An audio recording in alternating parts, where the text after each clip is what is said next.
anxious to step through the gate again, Major? Yes, I am. We all are. Would you like us to bring back anything special? No thanks. Groceries, new outfit, flatware? No, just yourselves in one piece, please. Dial it up. You safe.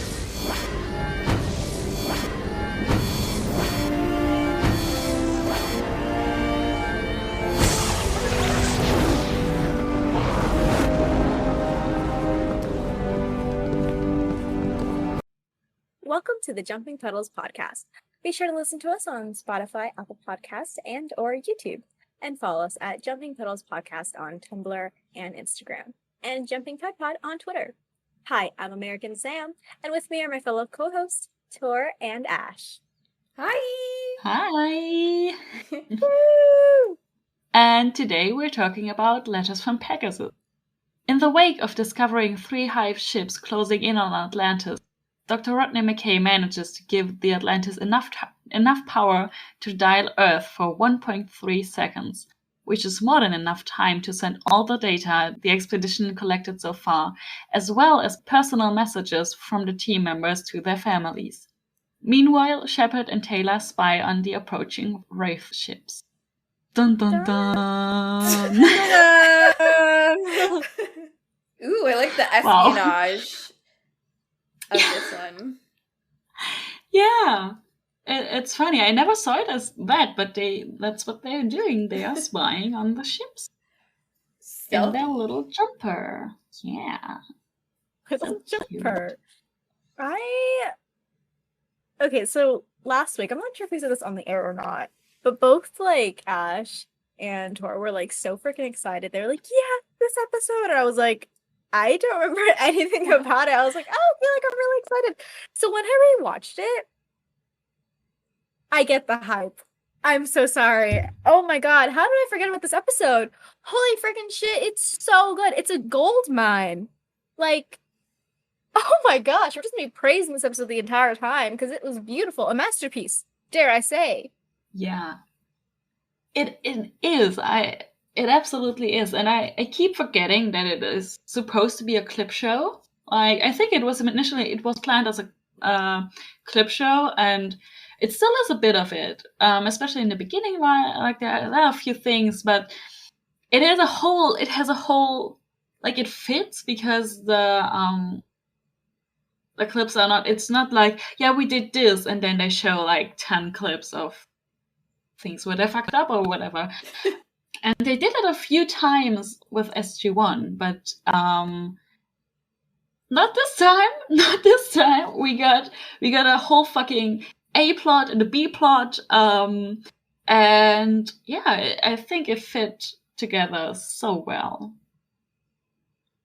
Amen. I think objectively, I know this is the Jumping Puddles podcast, and so maybe there is inherent bias, but objectively the best clip show, I say in quotations, of the entire franchise. 100% agree. Absolutely. Because I think it's because it doesn't feel like a clip show. It feels a bit like a wrap up, which makes sense before the showdown of the season. But yeah, it's just so well done. And I feel it's a bit because we learn again a lot about at least some of the characters. And it's just, again, an insight into their lives and what's important to them, what they value. And we get a few, also the B team, a few stories and background characters. We get a bit of that as well. So yeah, 100% agree with everything you guys have been saying. This is the best clip show by far, and I was kind of really sad that this isn't the only clip show because I could have been like, oh, this is the best clip show, but there's that stupid War Criminals clip show season 5 that we will get to. We will get to that one, besties. Mm-hmm. We have a lot to say about that one. But I agree. I think it's the best clip show episode, and definitely it's because it doesn't feel like the clip show episode. Exactly like you said, like all the good character moments and stuff. It's so good. And I know you guys were mentioning like comparing it to SG1, but SGU has a very similar episode. Very early on into its run. I'm surprised. I don't know if you've seen it, Tor. Yeah, I think it might be like episode 5 or 6. But it's actually not a clip show episode. So basically, okay, I could be wrong. Please tell me if I'm wrong. Actually, I'm probably wrong. But it's an episode basically where it's kind of like showing like the day to day of the like ship and how like they're kind of like stuck all in like monotony. And there is some clips of Eli like filming the crew, being like, "Hey, it's your last message. Like, if you ever want to say anything, like send it back to Earth. Like, this is what you should say." And I think it's really interesting that SU did that first so early on. It's like episode 5 or 6 into the first season. And then 2, when you compare it to this episode, I think it's interesting. It's very interesting because they're virtually in the same scenario. Both the crew of the Destiny and the crew of Atlantis. But I think when you watch these 2 episodes, or at least watch those 2 clips of all the characters like saying their goodbyes and stuff, I think that's where you get the true look into what makes these shows so different. Because even though like Atlantis is like, you know, about to die in a way more urgent way than the Destiny, right? Like it's like funny in the beginning, right? You get the little moment with Carson, like there's so many good like character moments and they're really sweet. And then you get like it ends on the sad note where everyone's like, you're seeing their final messages and you're seeing that they're sad. But the SGU one is just the exact opposite. It's never funny. It's never cheerful, really. It's quite really sad because if I remember correctly, they're all just like, yeah, I'm gonna die. I don't want to die here. But yeah, it's just interesting that those comparisons can be made. And it's interesting that SGU just went full dark when, if anything, Atlantis had the reason to go that dark and the Destiny did not. Yeah, just to piggyback off that, I just feel like Atlantis' characters is so to its benefit in general. Like, and I kind of liked that it wasn't that early on because it adds a sort of air of mystery to the characters where you're kind of building up this sort of mythos. So, you know, we already have some sort of like preconceived notions about these people, and then these videos that they're sending or choosing not to send to people give us even more of an insight, and maybe it's kind of subverting our expectation or what we thought that character would be like, or say. I feel like maybe in Rodney's case that was one, and Bates as well. I think Bates' video message was especially interesting because all we've seen of Bates is him being an asshole. But it turns out that he actually is a sympathetic character. What? I'm saying that? Who knew? Who knew? Yeah. Yeah, and like in just a 3-minute scene, it humanizes him. Like, he has this little brother at home who, you know, he doesn't want to say goodbye to directly, but he kind of does. And it not only built his character in a way, but also Ford. Because we kind of see their differing ideas. We see Ford's naivety, his sort of...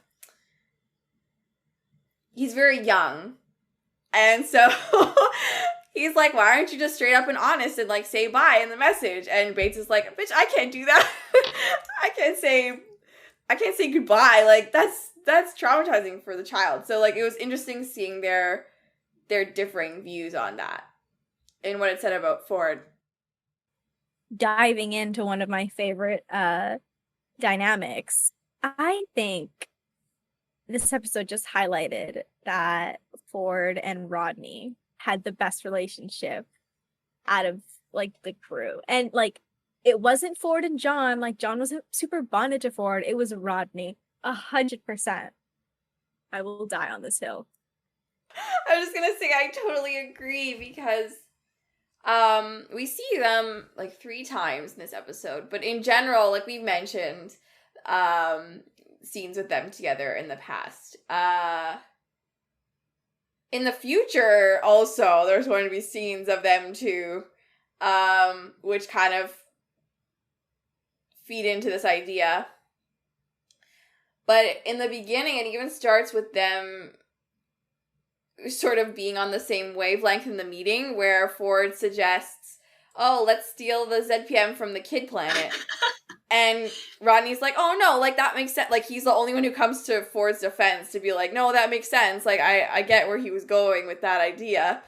And then later on, when Rodney gives Ford his tape, and Ford just kind of like takes Rodney's eccentricities in stride and is just like, okay, cool.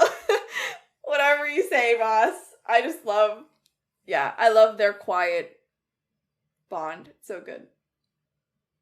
Dare I say something bold? Dare I say Ford treated Rodney better than Ronan ever did? Oh, damn. That's interesting. And That is Ronan and interesting. Rodney, like, Dan, I love them to death, but you cannot, like, the amount of times, like, Ronan, like, fat-shamed Rodney, like, he never seemed to give a crap about, like, any of Rodney's rants. He's always just seemed, like, annoyed, and obviously, like, I like to think that wasn't, like, Ronan, I like to think it was just the writers for sure, who, like, just didn't know how to give us that relationship in, like, a healthy way. But I don't know, I don't know, but we'll get into it more when Ronan comes, but I just feel like a lot of it is like, I don't know, but there's some weird toxic masculinity at play here that I think Ronan doesn't like, that Rodney's not like a fighter, he's not a lot of things that he sees in himself or sees in men he respects. And so I don't know. But anyways, Ford and Rodney, bro. Ford and Rodney. Interesting.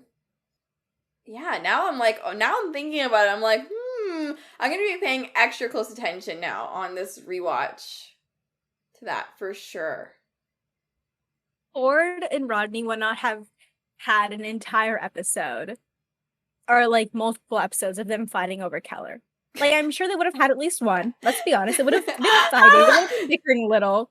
But I don't believe for a second they would have had like an entire episode where they're like, I hate you. It's like a whole like, yeah, you suck. And like, I don't believe that. Tor, you just mentioned like the first scene, like the meeting scene. Oh, yeah. And I thought that scene was so interesting, like right from that. It seemed like everyone was so in character. Like there was Rodney was kind of being super sarcastic. Then with Elizabeth was kind of looking for solutions. Taylor is all like being calm and reassuring, and Carson is just panicking. Yeah. The first scene just kind of said, like, if that was the first episode that a person watched, I think it would be a good introduction to the team, except maybe Ford, because Ford immediately, as you mentioned, suggests that he steal from children. And yeah, this is the one time where Elizabeth is against war crimes. Yeah. And she puts her foot down about it too. She says, well, we're never going to go there while I'm in charge. Which, I'm trying to think now. I don't know. They definitely don't steal from children. So yeah, I guess she's right. Where did that Elizabeth go? Because after this, all they had to do was flash some puppy dog eyes, and she was like, all right, fuck it, go ahead. She got beat down. She took off the leash. She would literally just take off the leash and be like, go crazy, bitch. And they would just scurry off into the gate and be like, yes, mother. Maybe it stops when it comes to children. Maybe she has like, I don't know, an issue with children. She's like, no, they creep me out or something. Yeah.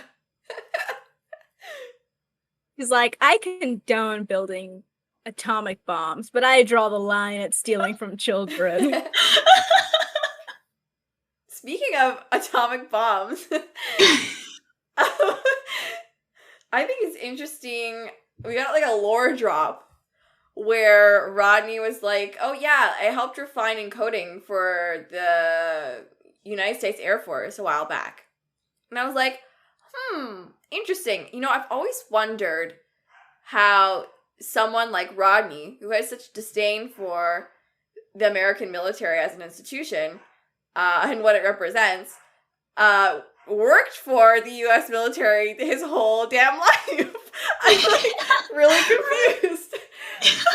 I guess being Rodney, I feel like looking at it through his eyes, he would think like, oh, like this is the opportunity to work and do like the most in my field compared to like anywhere else. If he knew of the existence of the Stargate program. But otherwise, why? Can we headcanon that they just threw him into a van and they dragged him across the border and they were like, we can charge you for war crimes. And he's like, what? They like basically like, what if they blackmailed him into being into the SGC? I mean, that's not far-fetched because technically, didn't like the CIA investigate him for like building a bomb in his grade school class? Well, grade school by under 12, Lord. So watch him like, oh my god, okay, sorry, okay. I have an idea. So let's say like him and his friend decide to like take a trip to like America for the first time, and so they cross the border.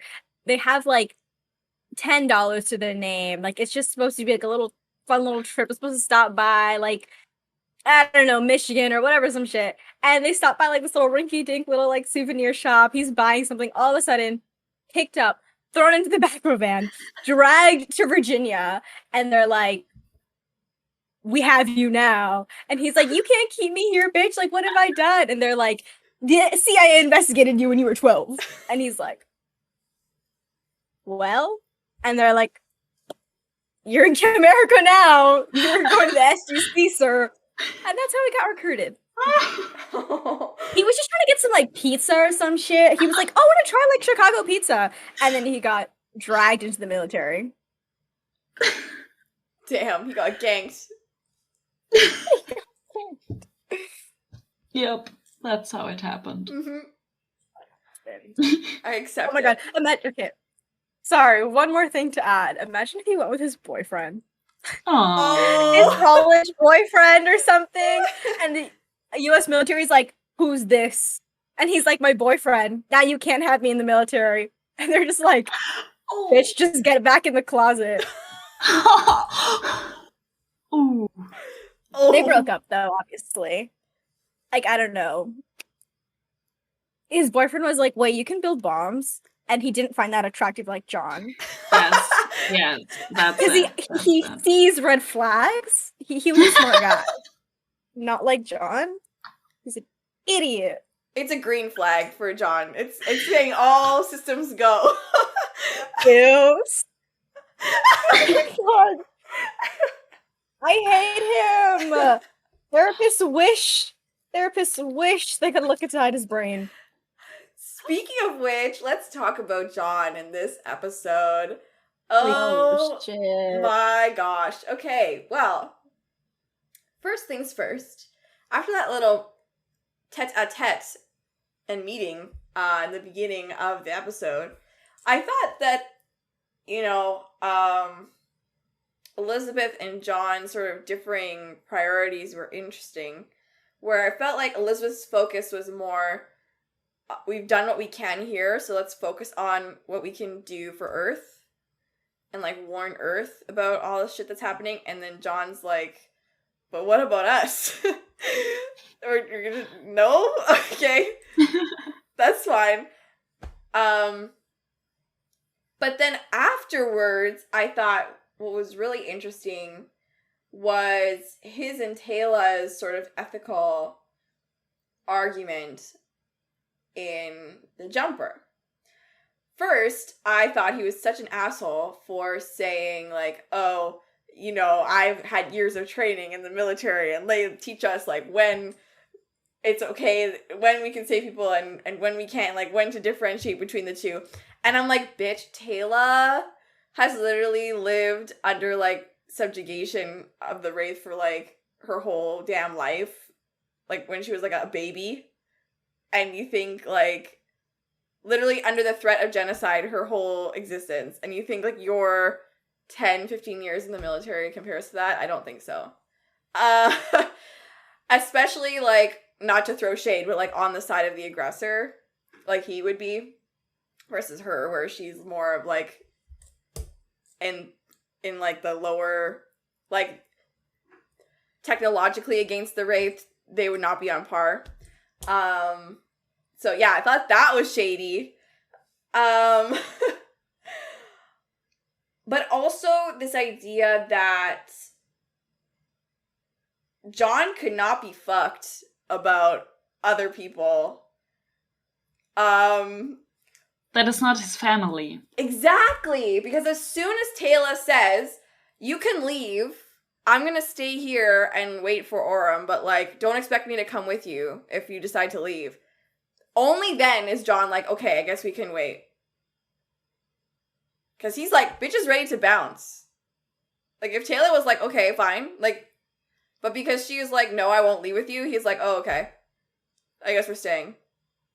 Also, can I just say, obviously we know the writers hadn't, like, figured out any of his backstory, but real fucking brave of John to be speaking and saying shit like, oh, we're taught how to learn how to, like, let people go, like, sir, you got blacklisted from the military, those people who taught you how to do that, because you went back to save your friend. Real brave of him to be speaking when he has no right to. He's delusional. He's just a little delusional. Oh, big time. And now that you mention it, yeah, like, I feel like maybe I'm connecting the dots. Like, maybe this is, like, him trying to protect Tayla in a way. Like, you know, it went wrong for him when he decided to go against orders and, like, rescue somebody who meant a lot to him. So, like, he doesn't want Tayla to go through that. And, like, because it didn't just lead to, like, professional loss for him. Like, okay, he was, he got the black mark or whatever, but he also, like, lost the person he went to go save. So, I don't know if that was his, like, protectiveness coming out, like, he wanted to protect her from experiencing that, or he just really is that pig-headed. But very interesting. Somehow I don't think that that was the reason that he wanted to protect her from going through what he did. I think that's my personal opinion. I think it's because of the whole family thing, and that he would literally die for his found family, which is pretty strong theme in this episode, I feel like. I don't know if he thinks that far. Sorry. we're just dragging John here again. It's fair. It's fair. Yeah. He kind of deserves it. Especially this episode. Yeah. I think it was also funny how before he and Taylor left that Elizabeth told him, specifically ordered him not to take under the hive ships, which sounds like a pretty John thing to do. Yeah, like He might say have tried. if it was Atlantis at Jeopardy, then I feel like he would try whatever he could with the jumper, you know? But yeah. because it wasn't, he was like, yeah, no, hell no, I'm not doing that. Interesting, because it's, I don't know, the whole, like, we really see with those Taylor and John scenes, like, how selfish she can really be.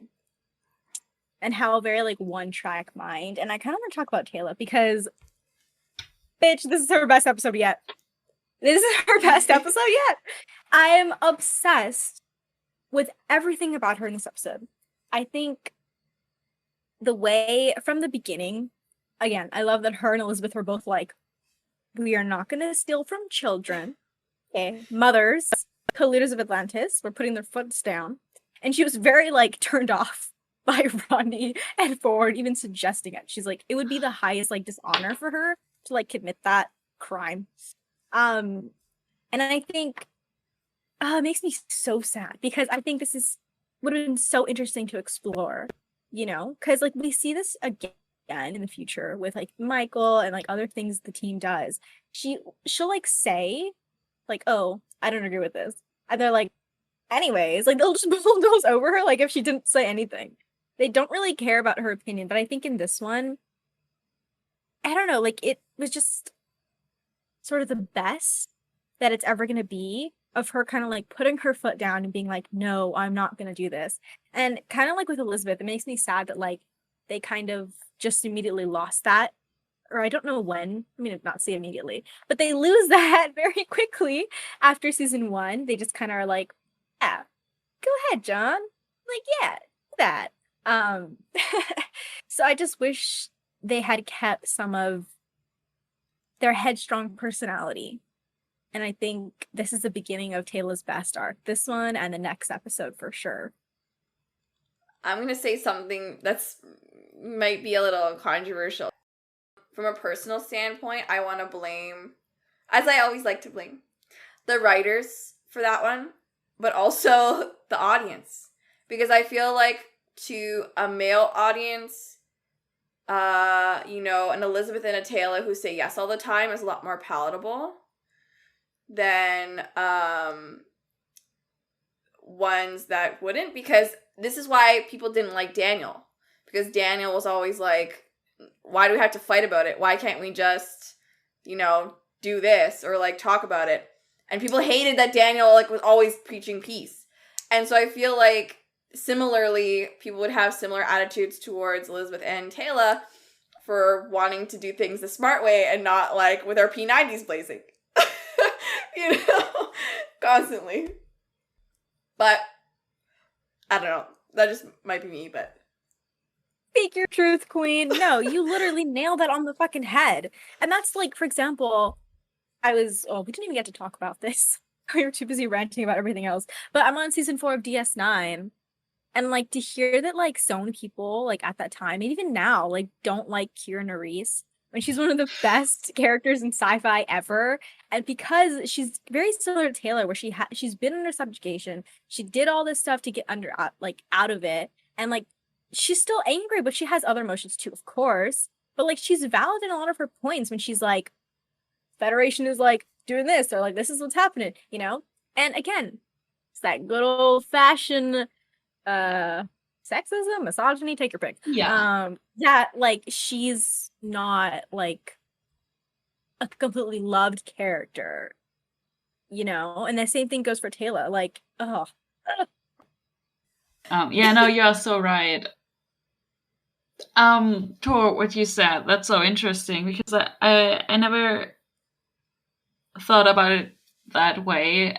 We talked about it in Before I Sleep a lot, that we didn't understand why people don't like Elizabeth. And yeah, Tor, just what you just said, that might actually be a reason, and that makes me extremely sad. And anyways, I'm so glad that Taylor stood her ground in this episode, and that I just love how big her heart is. Sorry if this sounds cheesy, but it's just she's friends with so many people. She cares about so many people, like not just Theothosians, but about all her trading partners. And it's so wholesome to see just that not everything has to be a competition, and you can have good relations with people who are not from your own world. Or I think that's something I really value in Taylor, and they convey it in this episode again. And then even if later in the episode, like after the planet is attacked and she sees people running from the village, which is being overrun by wraith, and she sees these people, and they are not, she doesn't know them personally, it seemed like, and they are not Orin, the person, and his family who they are waiting for, and she still takes them in and tells them that they are safe with her. And like John would never. Sorry to bring that back in, but yeah, that's something I think that's really cool about Taylor. And yeah. No, it's completely fair of you to say, because he was angry at her at first for bringing more people in the jumper. And part of me understands, because there is limited space, and if we're like talking spacecraft and like life support, like you can only fit so many people in your ship before you're all gonna die, before you get to where you need to go. But jumping back to Taylor, I feel like you're so right. And not only is her devotion to the people of Pegasus, like it's not an obligation to her. It's just like, or like surface level. You know what I mean? Like it just feels so genuine and so true. Like even the little tiny scenes we get of her like setting out the water for them, like getting ready for them to come in, and like her consoling them. Like I feel like she's the most personable of all the team members.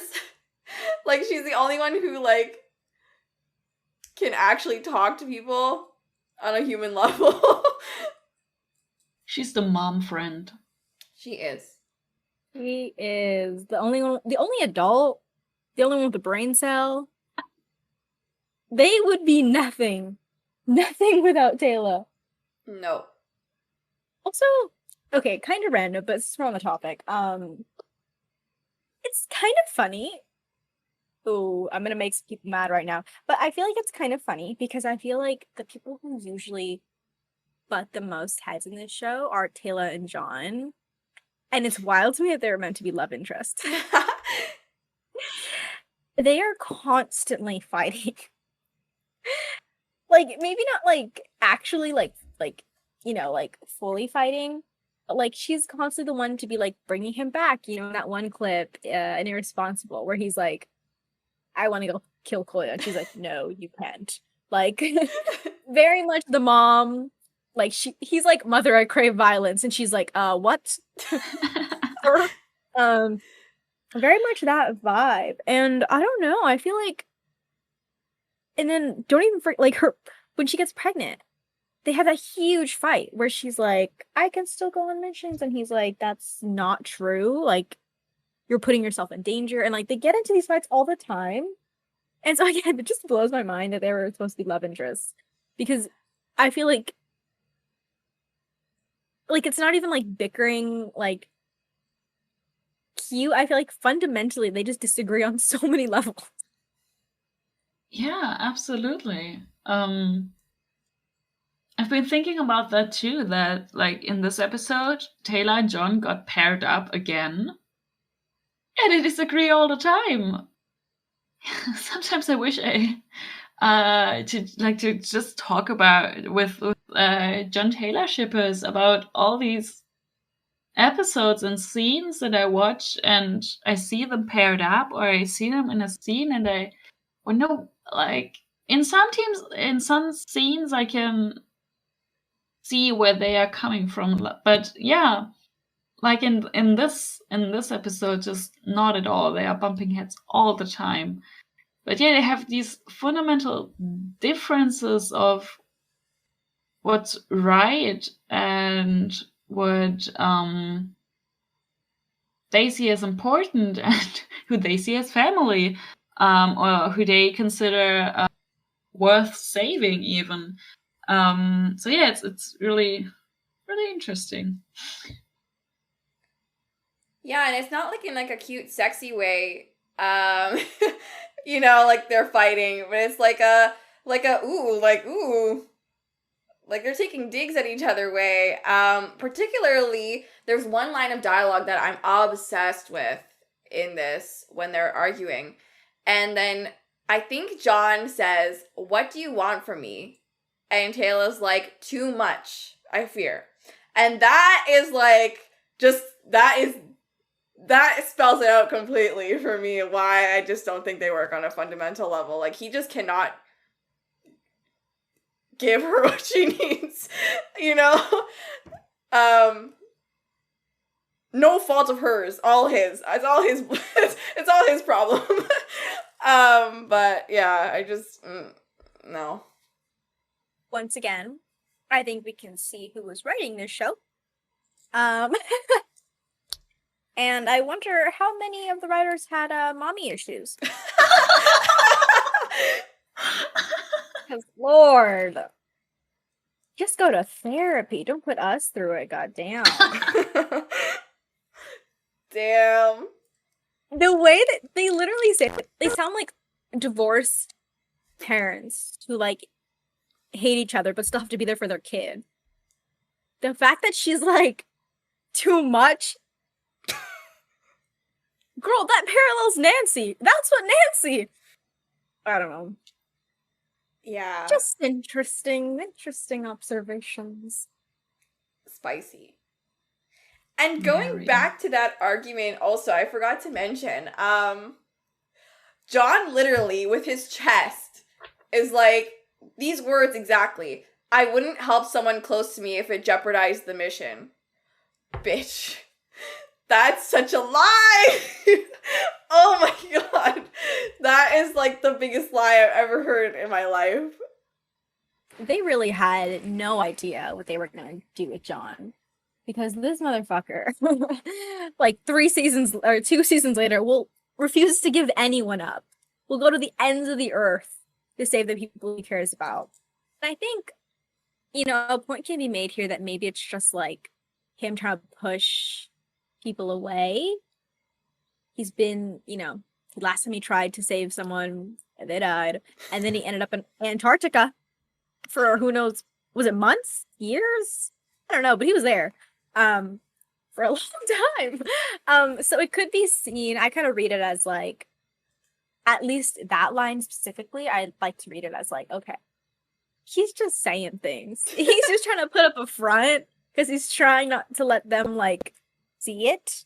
We literally see it 3 episodes later in the siege when he literally gives up his life to give Atlantis more time. So he's so goofy.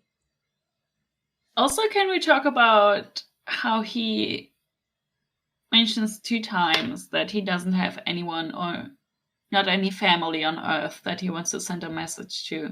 Like, I think it's in the beginning, and Elizabeth...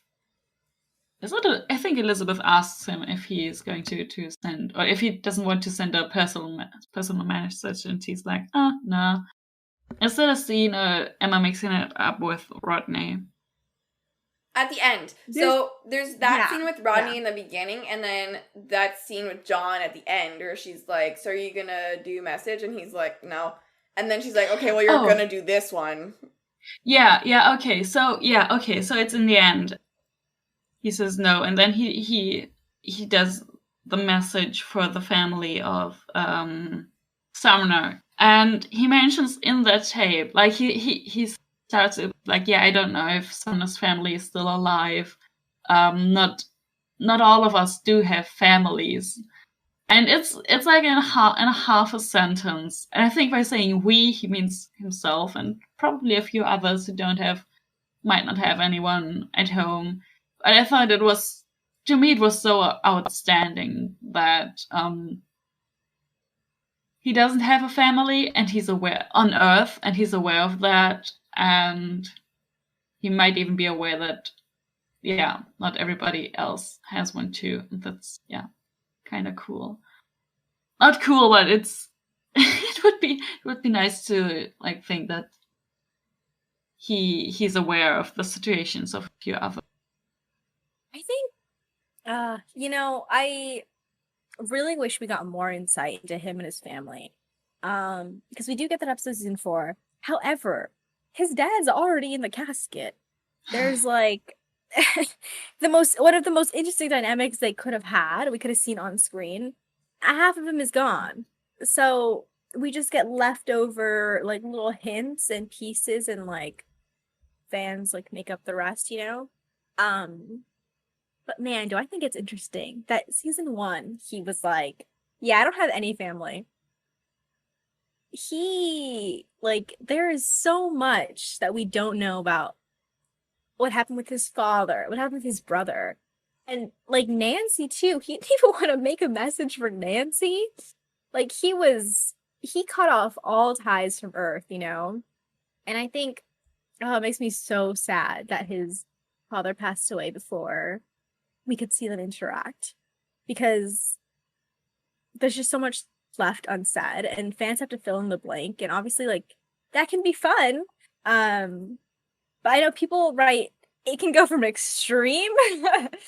Some people go full, his dad was, Satan incarnate.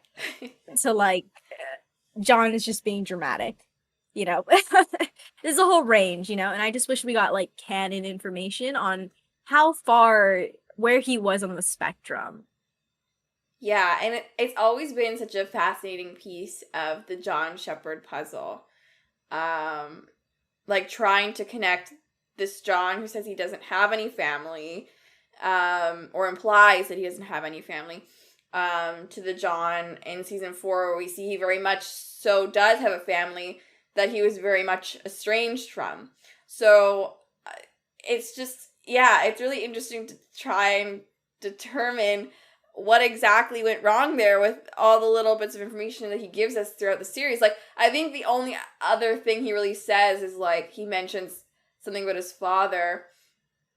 And it's like, okay, so was your father a hard man to love, like, to get to know, to talk to? Were your worldviews just so divorced that you, like, could never see eye to eye? Or was it, like, was he bad? Like, did he cheat on your mom? Like, was there some bigger trauma there? Like, I don't know. And I will always be so fascinated by the different places that fic writers take that relationship in particular. Even with, I think his name was Patrick, even with Patrick Shepherd dead, like, what they imagine it to be. It's just so, it's so interesting. So I partially like that canon leaves it sort of a mystery, because that way we get all this cool speculation. But other times I'm like, damn, like, I just want to know. And I wish, like you, Sam, that we could have seen them interact at least once on screen, just so I could get a vibe between them. Ooh, it would have been fun if we got, like, this would have never happened. Like, the writers or producers would never do that. But to have, like, a few flashback scenes in the episode where his father dies, where he goes to Earth. And just like a few flashback scenes with him, maybe as a kid with his father, or as a teenager, or something like that. To have, like, something. to know what was going on there, or maybe even see the point where they the relationship broke. Oh man, a teenage John and his father? Yeah, I would die. I would die. I would pay money for them to have done that. That's interesting. Oh man. Especially with like I love the headcanon. I just sort of like mashed the two. That John's father was once in the military. It just adds even more a layer of this whole family dynamic is fucked. It adds flavor. And whether his it had a little spice. And whether his mom is like just absent or she passed away when he was younger, both suck. So he was just in a house with his dad and his brother. And as the older one too, all the pressure, not fitting in, or maybe he did fit in. Maybe he tried to make himself fit in high school, and then it worked a little too well. And that's why his dad was like, all right, marry Nancy. I don't know, there's just, or maybe that was in college, but like, and Surfer Boy John in California. Zone. He was definitely, oh my god, he was definitely smoking pot in California. He was definitely just experimenting and oh man, I could write an essay. We could write a thesis together, guys, on what John's life could have been or would have been and just go so many different paths. Yeah, there's literally so many different ways you could take it. Another interesting tidbit about John in terms of like the video that he did, I feel like it was interesting when he was like, when he said that he wished Sumner was still there. And I think a part of that was genuine. I honestly think that he does not, like, and I think this episode kind of screamed it from the rafters. He does not want the responsibility of, like, being the guy in charge and making those decisions. Like, nah. He wants to be, like, the reckless lackey who gets to come in and, like, save the day and doesn't have to worry about what's going to happen when he's not there. And now that Sumner's gone, he can't do that. I think that's so interesting that you use the word the guy, because I was going to say that just parallels directly your brain, Tor, to his season, the opening of season 5 when he's trapped under the rubble and he's like telling Ronan, he's like, well, I'm the guy. Ronan's like, bro, shut the fuck up. I'm trying to save your life. But he's like, just leave me. Like, I'm the guy, like, as what I do. And Ronan's just like, no, I'm not going to leave you. I think that's so interesting that in the beginning, you're right. Like, he's very much like, I don't want this responsibility. But somewhere along the way, he just kind of accepted that as his role. Which can be seen as a positive or a negative. John's suicidal tendencies. That is a discussion for another time. Indeed. And just to wrap up the John stuff really quick, because oh man, we're going to John rant. Something really interesting I noticed was that a lot of the team don't really call him John in the first season. They all call him Major. Yeah. Yes. I think is so interesting. And I'm really excited to see if that continues in season 2. Because I know obviously once he gets promoted to Lieutenant Colonel, obviously they don't call him Lieutenant Colonel. So they really stopped doing that, end of season 2, beginning of 3. But I'm wondering if it still continues until season 2, or if it's like, oh, the team is more comfortable now. They can say John. I wonder. I don't know. We'll see. Yeah, it's interesting because names and titles I feel like are so important in life in general, and I feel like it says a lot about where the characters are at with each other, like when we hear them speaking, or like even culturally can say a lot about them. Because I feel like Taylor uses his first name like the most of everybody. or maybe Ronan, I'm not sure. And then like Rodney using Shepherd instead of calling him like Colonel, because he can't say Major anymore. Yeah, just interesting dynamics. I'm excited to explore that in the future. Speaking of Rodney, I have to mention, I really love, no, not that scene. The scene with him and Elizabeth, where, Elizabeth's like, oh, are you gonna do a message? And Rodney's like, yeah, with all the free time I have, I'm gonna do a message to somebody, like all sarcastic. And he's like, are you gonna send like a message to somebody? And she's like, yeah. And doesn't like explain. And Rodney's like, oh, okay. So you have somebody to send a message to, but like doesn't say anything. He's just like, he just walks away awkwardly. I love that scene so much. It's so funny. I think it shows again that Elizabeth is just such a private person, and she only gives away like tidbits of her life. And I kind of assume that Rodney knew about Simon, but maybe also he didn't. Maybe he didn't, because I don't think she, like, of course she never talked to anyone on screen about him.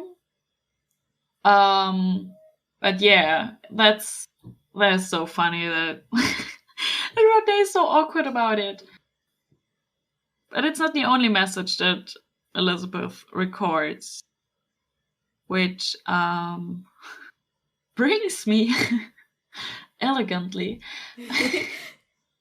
to talk about Elizabeth. I thought my love for her peaked in Before I Sleep, but clearly this episode just makes her even so much better and even such a more interesting character. And that, I don't know, I don't suppose she was obligated to make all these videos for the families of the people they lost, but she did. She did a fucking video for each and every family. We talked about this before. We don't know how many people we lost so far. And they kind of go through a few of them. So we see a few of the deaths of like the red shirts of Atlantis, which are mostly blue shirts, I feel like. Yep. And I just admire that. And we see again just how much she cares as a leader, how important her crew is to her, even if she's not super close with everyone. I think she maybe she tries, or she at least wants to know something at least about all of them. And also in the end, what I really loved was that Port asked her if she's okay or if there's anything more, and she says, yeah, just give me a moment, okay? And I think that's kind of a takeaway that she got from Before I Sleep. Sorry to bring the episode up again, but it's the same. It's like she's still taking advice from her older self to don't be so hard on herself, to give herself time, and to just sometimes just breathe for a moment, because the thing she did is just fucking overwhelming and horrifying and maybe even traumatizing. She goes through all those deaths, and she's not a military person, she's a fucking civilian. And yeah, I really love that we saw her record those messages, and it affects her personally, but she doesn't give up, and she keeps walking and running shit on Atlantis. Sorry, that was kind of long. No, I No. agree. She has a grace about her despite, the sadness and the hardship. And the fact that that's like a job she could have delegated to Rodney and John as their department heads, but she did it herself, and she made each message, like you said, unique. That's a lot about her character and who she is as a person, for sure. And sorry, one more thing. I think, first of all, I think it's interesting that all the communication, like actual communication we have seen between her and Simon, has only been via video. Because in Rising, she sent him a video of her saying goodbye and explaining herself, and now she's sending him a video again, and she's not exactly breaking up with him, but she's telling him not to wait for her to be free anymore, and be free. And I think I love the episode. I love this episode, yes, but I also love the scene because I think you can see that she cares about Simon, but that she also realized that she was being unfair, and I think also that in her life, just everything has changed. I don't think she's the same person than she was 9 months ago or whenever she left, and I think she just it's a tiny thing, this clip of her saying that, but I think it shows a bit the whole process, like internal process she's been through in the last few months. And I'm probably interpreting too much into it, but I really, really like that. And I also think it's cool from a shipping perspective that she now doesn't really exactly have a boyfriend anymore. No, that's a great point. I think that she has grown. And I like to think that, like, she's realized that, like, she deserves better. Yes, that too. I think it was selfless of her to do that in a way, because she's staring down the barrel right now. Like, she could probably die, like, in the next couple of days. So, like, she's kind of giving him an out in a way. Like, I might never be able to communicate that I'm dead or alive after this fight, so I'm not going to leave you hanging. Be free to do whatever you want. But I also think that makes her reaction to certain developments that occur in the second season very interesting. But we'll get there eventually. Not right now, but soon. Yes, I'm very much looking forward to that. Mm-hmm. Spicy. I don't know, it's kind of wild to me that people could watch this episode and still think Elizabeth is a bad leader for Atlantis. Not, again, to bring into the negatives or anything, but she really went above and beyond. And the fact that, like, she asked Rodney and she came up with the idea to, like, hey, we should send videos and stuff. And, like, I don't know, just, like, the way she thought of everyone and, like, what their needs were and how their morale was going to be if they didn't get to do this. And she said, fuck it, like, hey, we could just send them full information, or we could be human and send them things to make their families feel better. And I think that's just such a pivotal, or like a crucial part of her character. Not only is that she's a civilian, but she has these very real human emotions that just feel so natural that I just don't think we see in any other base leader on Atlantis. Like, I don't think, no offense, Sam was not a good leader of Atlantis, but it wasn't her fault. It was the writing. But still, regardless, I think the writing was pretty bad for her. So she didn't get to show a lot of, I think, what the character had in SG-1. However, like, so I think Woolsey kind of tops her as the leader of Atlantis. But even Woolsey, I don't think he could ever reach that same level of care and consideration that Elizabeth had. And I don't know, it's really inspiring. It just really hits home. It hits close to the heart to realize how much, we've analyzed that she loves Atlantis so much, and she has such a connection to the base. And it's just so sweet that she's not only just the base, like she has these connections to these people. And I honestly feel like you could just feel the love everyone has for her. Like that little moment where Kavanaugh, fucking bitch ass Kavanaugh, sorry, Kavanaugh he crossed the line. Whatever. You can be a Kavanaugh, like, I don't know, defender, whatever. You cannot defend him from this episode. Yeah. Like, even before, like, what he did, like, okay, whatever, like, whatever, make your arguments. This episode, you're joking. He spent the only time he had left to say a goodbye message to complain about her. Like, are you kidding me? If that was a military leader on Atlantis, he would have been stranded on an island like 26 weeks ago. Like, they would have drop kicked his ass.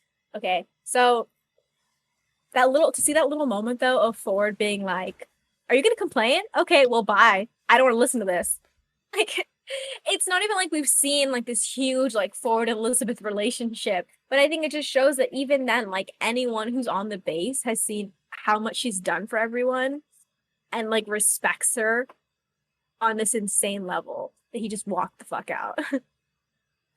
Absolutely. And yeah, Kavanaugh, what the fuck? He's like one of those people who watch a show or a movie just to pick out all the bad things about it. Like who purposely watches a movie to complain about it. And yes, maybe there were some things that didn't go there were a lot of things that didn't go right on Atlantis these past few months. But he blames Elizabeth for the wraith coming. I mean, I can understand if you don't agree with some of her decisions, that's fine.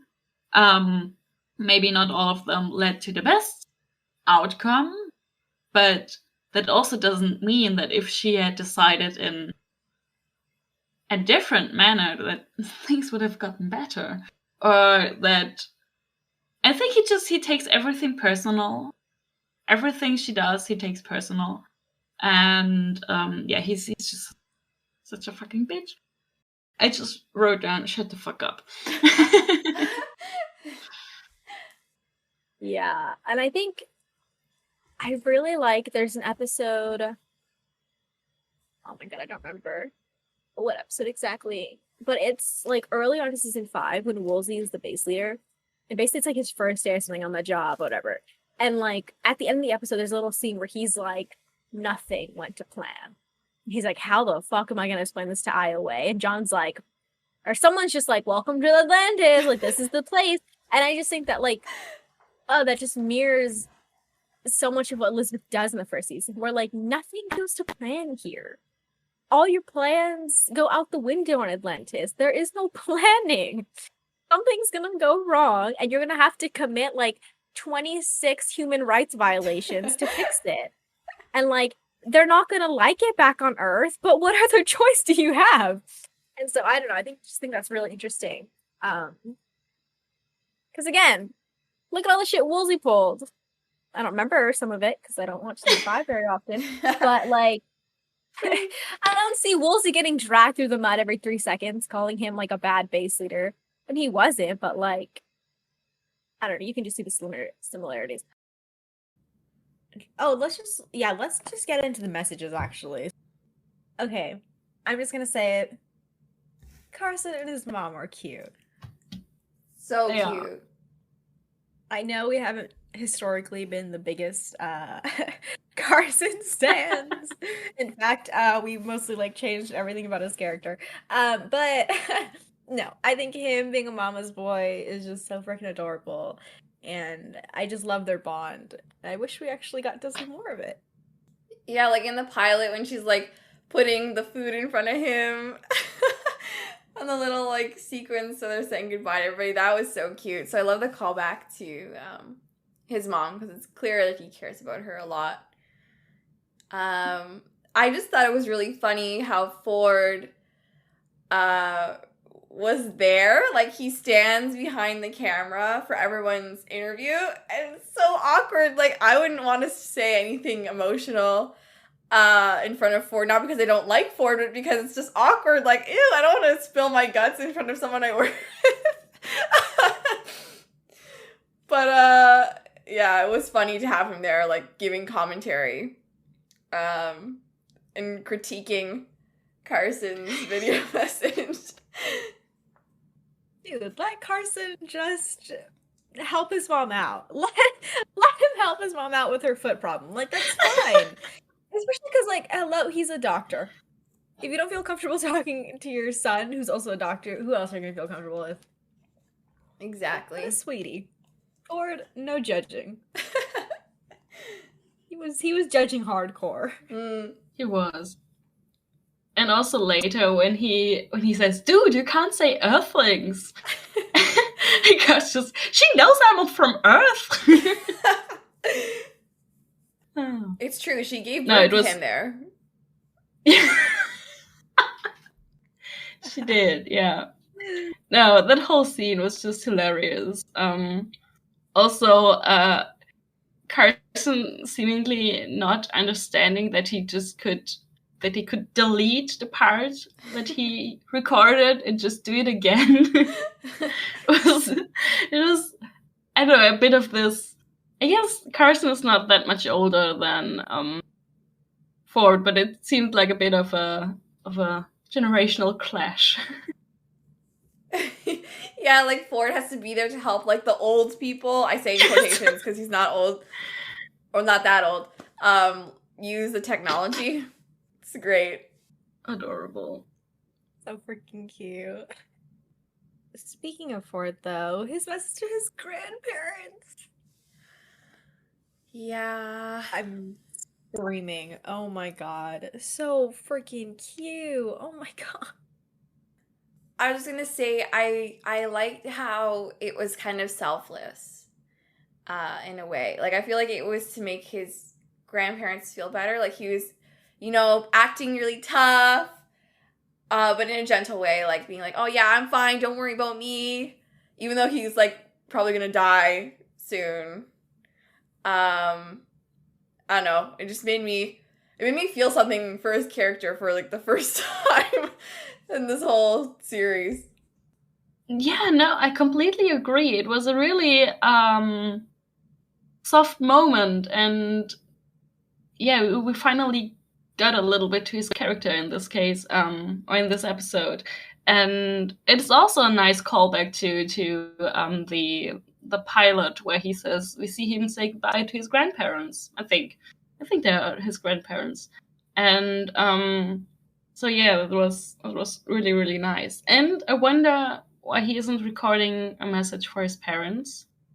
Like, did his grandparents bring him up, or what happened to his parents? Yeah, that's a great point. I like how, you know, we have different family dynamics being shown here, like mother and son, and then like grandson and grandparents, like brother, like siblings.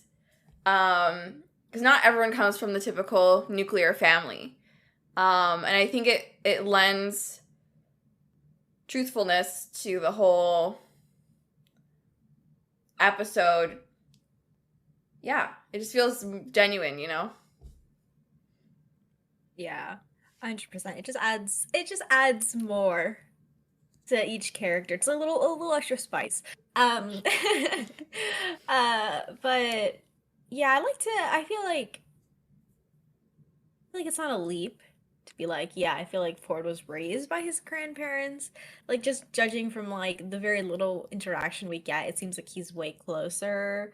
Like they function more as like parental figures rather than grandparents, you know. I'd be so interested to know like what like Fix do with that. Like I wonder if they just like his parents died, like, or hey, if they're still around, if they're just like total assholes and like his grandparents took him in, you know, or if they're just like off. Maybe they're not assholes. Maybe they're like researchers in like different parts of the world, but they just don't have time for raising a kid. I don't know. But I would really be interested to see what fic writers say. First of all, second, I guess it'd be down to figure to see what the writers were thinking. Oh, yeah, and I wonder if it was almost a conscious choice on Rainbow's part, because I know a lot of characterization of Ford came from him, like his name. Yeah. So, yeah, it would be interesting to hear his take on it, too. His name? They couldn't even name him? His first name. Yeah. I know. Poor guy had to do everything. He didn't have a first name for... When did he get one? Was it like last episode or was it this one? But it was super recent, I feel like. It was recent, because I remember him just dropping it like either this episode or the last one. Yeah. Yeah, you're right. The woman was too stunned to speak. Bitch, what the fuck? Yeah. What? No. Because well, it's not like we're like even the biggest Ford stands around, but I'm about to beat these bitches up. Like, bring me to the writer's room right now. Are you insane? One team. And they didn't even give him a first name. Oh my god, yeah! It's so mean, but I sometimes forget that he's part of the flagship team. Yeah. Because we are 17 episodes in, and this is the first time we see him having something to do and not being an asshole, like in the eye. Yeah. Fucking erratic in season 1 has gotten more. Yeah. Than Ford. Right. He has a last name and a first name. I know like behind the scenes they were like me like we just couldn't do what we wanted because like we wanted like Ford to be like the guy that like just ran in head first, and so but he was military, blah blah blah, so we couldn't do that, so we replaced him with Ronan. I don't give a shit. I don't care. That's a flimsy ass excuse. Like that's so ridiculous. Like you could still have him be that type of character. Like just because he's military, like he's so young. And they literally like make it a point like later on that like, oh, he can be an asshole like when he's like taking control and stuff. Like, okay, like why couldn't they just be like, oh, he's also shitty at like listening to orders, and so he doesn't really listen to John, so he's always running off and stuff. Like, no, it's just so lazy on their part, and I'm so mad on behalf of Rainbow's. I'm on Team Rainbow. Yeah, same. Yeah. Justice for Ford, honestly. I feel like now that we are nearing the end of the season, he's getting a tiny bit more to do and a tiny bit more personality, and then we get to the finale.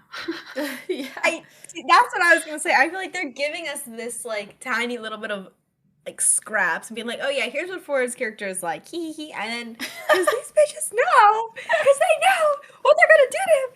Oh, They know. They're like, oh yeah, isn't he fun? Isn't he like kind of nice now? Like does you see like he has some bonds here, and then just gonna yank him away at the end of season 1. Like I see y'all. I see them. I see what they're doing, and I'm mad.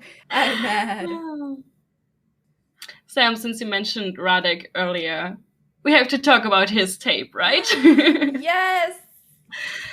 I love the way I just think his tape, his recording is so funny because people who don't speak Czech don't understand a word, and even if you put in subtitles, you just see speaks Czech.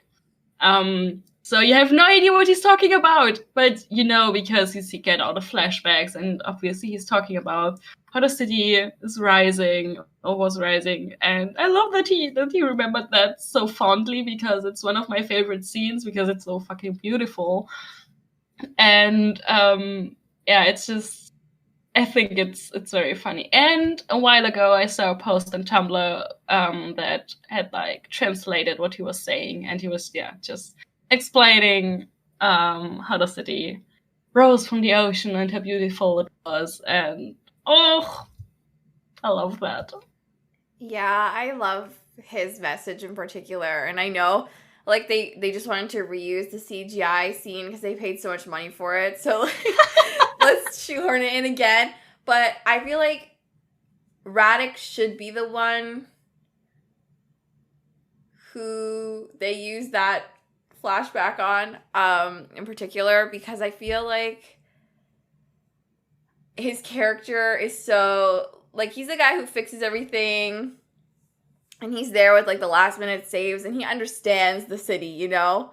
Like, he's the city's doctor, in a sense. So I feel like, yeah, he was the perfect person to say how beautiful it was, to see the city rise. Oh, I can't believe you called him the city's doctor. That's so cute. That's I'm gonna perfect. cry. That's adorable. I feel like, okay, if we had to like rank people who the base loves the most, I honestly would put Radek in top 5. Maybe even For sure. Yeah, no, top 5 for sure. Yeah, because he's always one of those who figures or who finds out new things about a city, who finds out new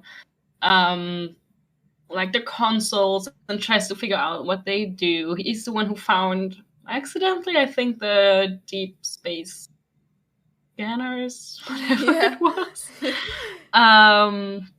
He's the one who, this is not the fun part, but he's the one who's going to create like the self-destruct for the city. So he knows the city so well, and oh, I love that you called him the city doctor. That's amazing, yeah. Yeah, he's protective, like, of the consoles. He doesn't want the gate tech to, like, eat on them. He helps to interface Earth technology with Atlantis technology. I don't know, I just feel like, yeah, he's the one. Okay. Can we talk about Miko? Yeah! Yes. Okay, let's get the unpleasant stuff out of the way.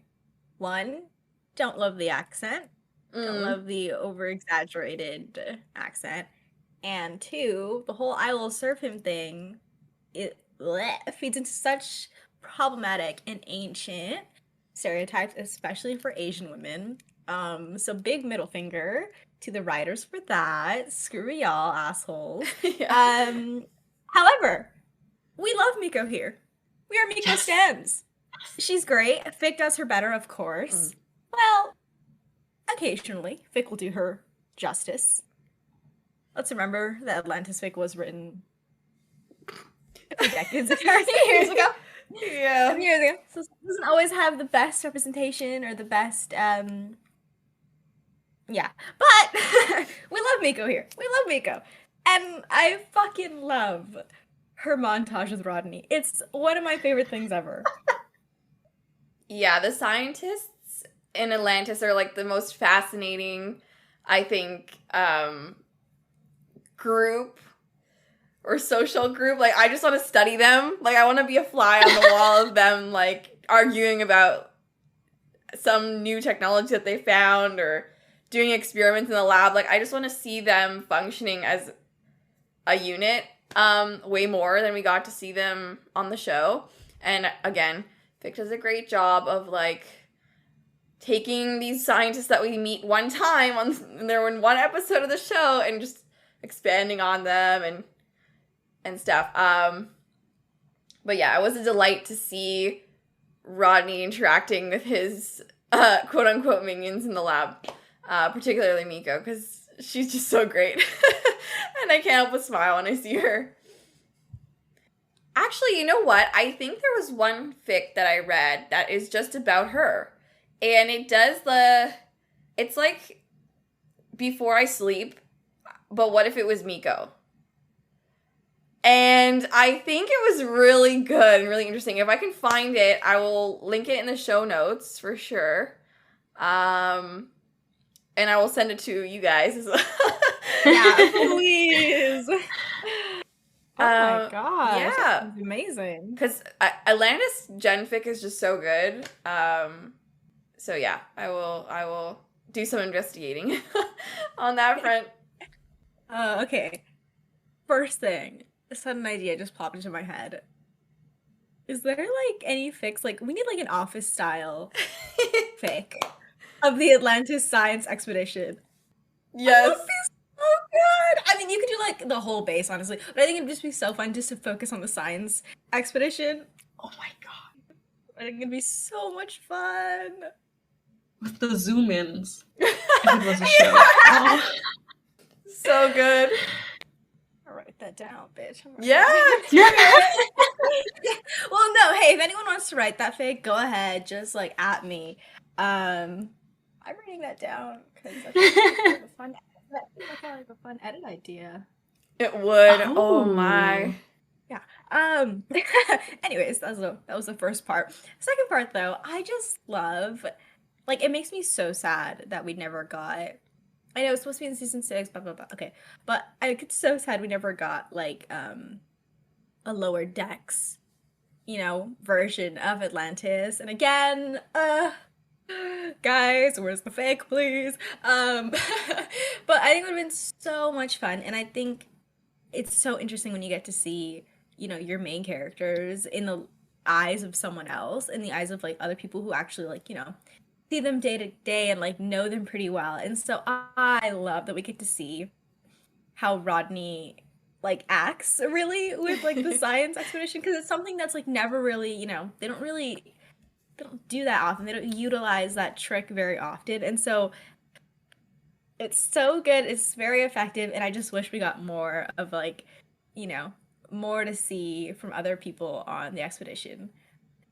Yeah, definitely. And just, I would kill for a lower decks, Atlantis lower decks episode. That would be so funny. I can't even imagine what kind of stuff all the scientists come up in either their free time or even while they are working. Because there's gonna be, Atlantis is huge. They have explored a fraction of the city so far, and they don't even show all the things they are finding. So I really want to know what fucked up stuff they find, and what the like. There's gotta be some really, really weird rooms that created by the ancients. Like, they were up to some sketchy shit. Oh yeah, guys. What if they like walk in and they're like, oh my god, this is the library. They think it's a library, but it's not. It's really like some like ancient like sex room. So I'm sure they're like, yeah, this is the library, or some like bullshit like that. Like, oh, I can just imagine like the shenanigans. And fucking like, I know I said this in a Tumblr post once, but I'm sure there was like a betting pool on Atlantis. So like every time like there'd be like bets, like there'd be like big like huge like Atlantis like base betting going on, but there'd be like this like little like circle like the science team would bet like how many times like Radek would like curse behind Rodney's back during a meeting or some shit. And then there'd be like the big like Atlantis ones, like, oh, how many times is Era 1 like gonna have to like get rescued in like this month or some shit like that. Like, it makes me so sad because I think we honestly could have gotten a lot of that in a Lower Decks episode. 100%. Totally. There's one fic, I think it might be my favorite fic of all time for Stargate Atlantis, and it has like an underlying plot, but interspersed in between like each chapter or like plot driven thing is like an Atlantis radio show run by two scientists. So they'll like say like what's going on in Atlantis, and they have like their own like, yeah, it's amazing. Okay, so it's called You better link that. You better send that to us right now. Yeah, it's called Infinity is Incomprehensible, and it's really good. It's at times funny, it's at times sad, but it's great. I highly recommend, and we will link it in the show notes. It's really good. Dude, oh my gosh, that's amazing. Because now I'm picturing like, imagine if they had like a morning announcements. The thing on Atlantis. Yeah. Yeah. Like good morning. This is blah blah blah. Reporting live from like the broadcasting room from Atlantis. The Wraith are not gonna show up today, so we think it's a great day. It's also cool with like a good 80 degrees with the clouds coming in. A perfect day for you guys to grab your surfboards and head out to the pool room or some bullshit like They also announced the meals and when coffee runs short, it's gonna be a huge problem. But they're gonna announce that as well. like make sure you stock up on coffee because we heard that Caldwell is refusing to come back. And Elizabeth makes Caldwell's refusing to deliver. like an announcement every day, like she's the principal. Like she does like a little message. And she's like, I just want you to know, you guys did great work yesterday. Keep it up. Like motivational little speeches. Yeah. Oh. No, because I'm gonna cry. I'm gonna cry. This is so good. Oh my gosh, and like Lauren or like John will occasionally go on and like announce like sports day. They'll be like this Friday, don't forget, is the football tournament down by the lawn. Like, Oh my gosh. And they do those like dorky, middle school announcements. Yeah, I work in an elementary school. I hear this every day where they'll like sound off. So they'll like part of them will like read from the script and then the other guy will like read the other part. okay, Chuck's definitely one of the guys Yes. on this damn broadcasting club. Who is it? Chuck and who else? Who do you think would do this? Zelenka, just because I started chipping them. I'm so down for that. Oh my god, it can be multilingual too. That is amazing. Yeah. I love that. Oh my gosh, yeah. They have like little language sections or something. Yeah, and Taylor can come on and like tell them like, oh, tomorrow's Athosian like God day, like come on down to the mainland and like get your bracelets. We're gonna help make for you. Like, Oh. Oh my god! Them explaining to her what what they are doing is just because she would be so interested because it's part of the culture and Earth and everything. But she would also be kind of confused. But she would also really, really enjoy being on there. Totally. wow, we did that. Oh, Atlantis becomes a That's her. sovereign nation, and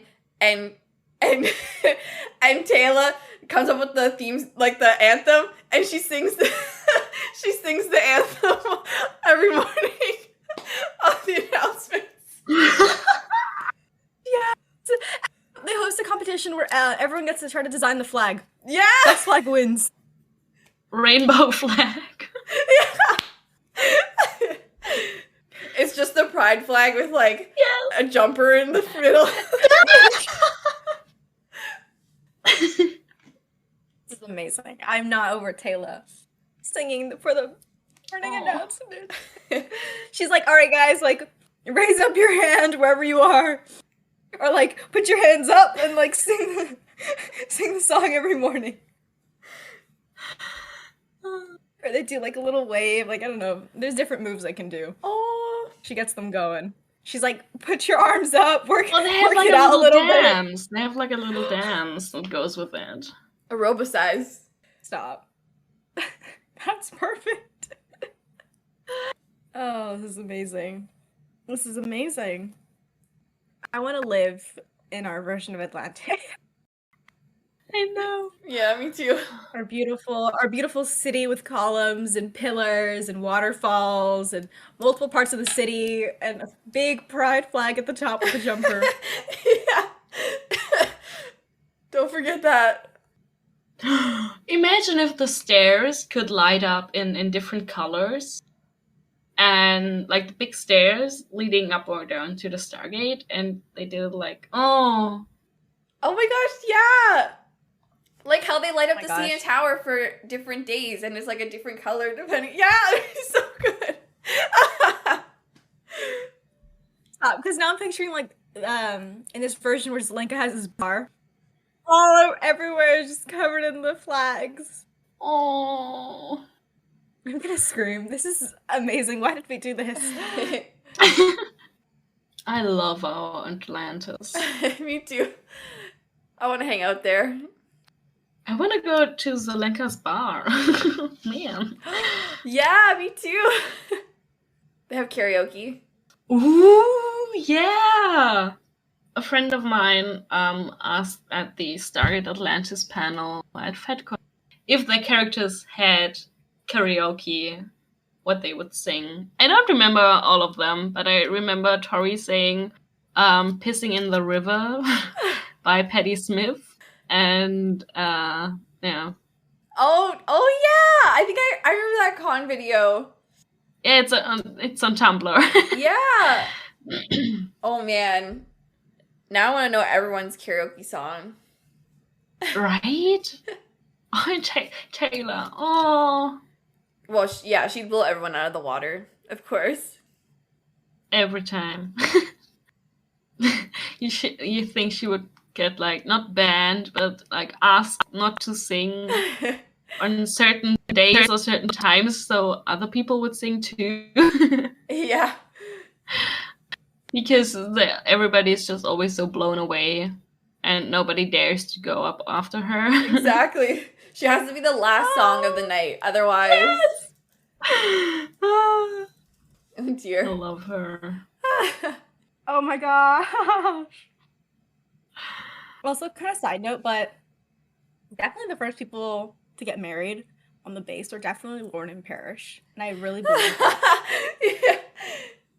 I really believe they're like the first, like, they're like the ultimate, like, just domestic couple. Like, everyone just sees them as, like, the, like, couple in love. Like, Oh. Who officiates on the Atlantis. wedding? Oh my gosh, don't even start. Oh my gosh. Maybe John officiates for them. John! Would he though? John! It would be so awkward. He would be awkward. He would be awkward, okay? Hear me out. He'd be so awkward. But I feel like Lauren would ask him and be like, hey, like, it's just like a really, like, Please. it's a big moment for me. Like, I need you to do this for me. And John's like, shit. And John does it. And he And, literally like, it's runs really to Taylor's awkward. quarters and is like, help, please help. Public speaking. He's like, we have gathered here to celebrate love. I don't believe in it, but okay. We're here to celebrate it. And he's like, I don't know why. He's like, makes a whole joke out of it, like, I don't know why they asked me. And everyone's like cracking up, like laughing in like the aisles. And he's like, but here we are. Oh man. I think Elizabeth would, for sure. Oh yes. Like, Yeah. I just, or maybe like John just gives like a big speech before. And then he backs out and he lets Elizabeth do it. Like the real ceremony part. True. But his big speech would also be awkward as hell. It would. Yeah. Yeah. Oh, but Elizabeth would love to do it, I think. Oh yeah. Oh, I would really like Elizabeth to do it too, because I think they'd be like, oh, like she's the one who put us together, because she put him on the team with Lauren. So it's like a big significant thing. Oh. True. I'm a Lauren and Parrish truther. I have seen the light. Since when? Is it new or just always? Well, I feel like maybe it's kind of new. Well, when did I like just found out? Not just, but like a few months ago. I think we were talking about it maybe one time. But like I had no idea this is such a big ship. Like back in the day, like I really had no idea. And I feel like I've read a few fics now, and I'm like, okay, I see it. And then I don't know why, but like I was just thinking about it, and I was writing something. What? But I was thinking like that's when the idea of like Lauren and Parrish just being like the ultimate, like the first couple to get together, like just the ultimate like domestic, like everyone's like, yeah, that's true love right there. I just feel like they so that's been a little more recently. But yeah, no, I saw the light. Amazing. Okay. Shall we go back to this episode? And now, back to leadership. Rodney's video message, everybody. Thoughts, feelings. Oof. I love him. There's just so much. I love. Oh, he's such an idiot. He's such an idiot. I hate him. I hate him. He starts out so pretentious and like such an asshole. Like the way we know him from SG1. Like he stands up straight and his arms are crossed. His eyes are fierce, and then he just drops it so quickly because he cannot keep that up. He can't do cool. Sorry. No. Like not that cool, if you know. Yeah, he's such an idiot. And then he just I love how they kept cutting back to him, and it just every time he was at a completely different stage. Like at one point he was talking about pets. Yeah. And another, he was talking about his first crush or his first kiss or something. And then he sometimes remembers what he was talking about, or maybe there's something important. Like at one time he says something to Sam, I think. Yeah. Yeah, but it's also kind of weird. Why do they keep reverting him to this weird SG1 McKay? I don't get it. Every time there's a woman. Yeah, no, it's bullshit. Because they literally continue that through all of Atlantis, and they fucking continue that in SGU.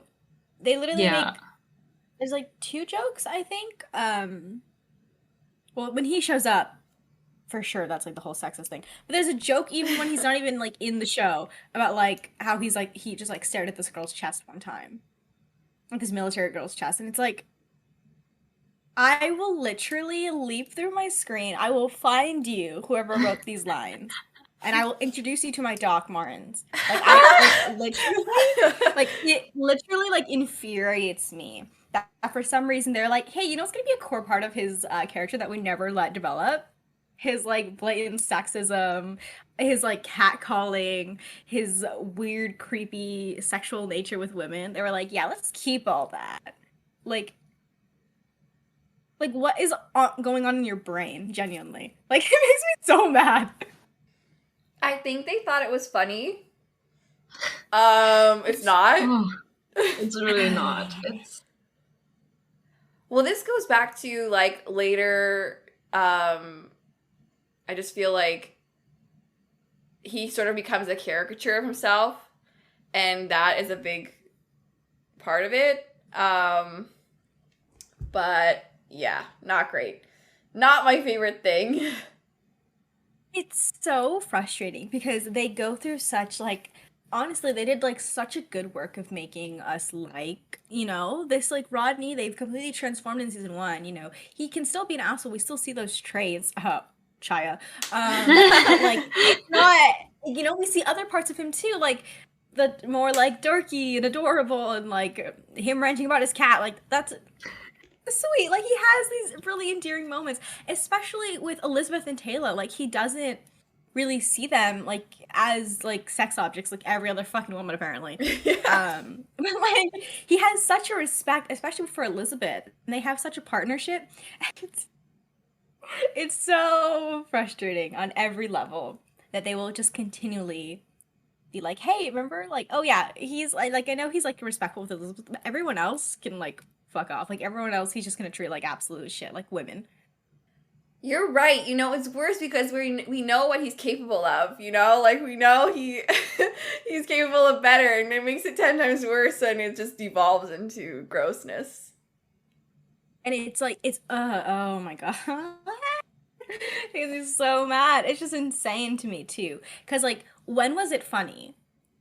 First of all, it was never funny in SG1. The amount of people who, like, fucking still hate Rodney to this day and refuse to watch Atlantis because of his actions in SG1 should tell you that it's obviously not funny. Second of all,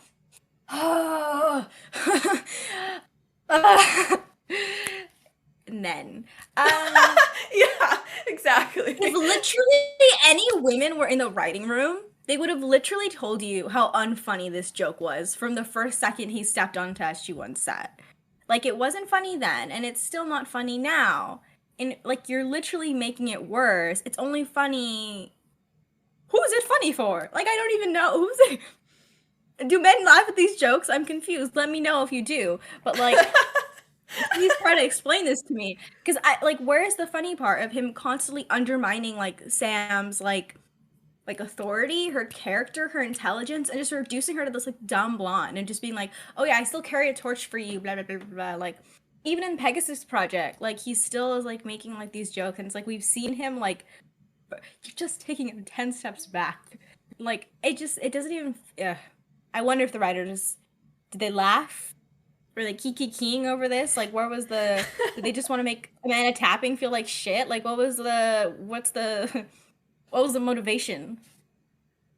I think what makes it even worse that they continue it is that in SG1, in the 2 episodes where he works with Sam, I think it's more, but like in the beginning, before he came onto Atlantis, Sam could get back at him. She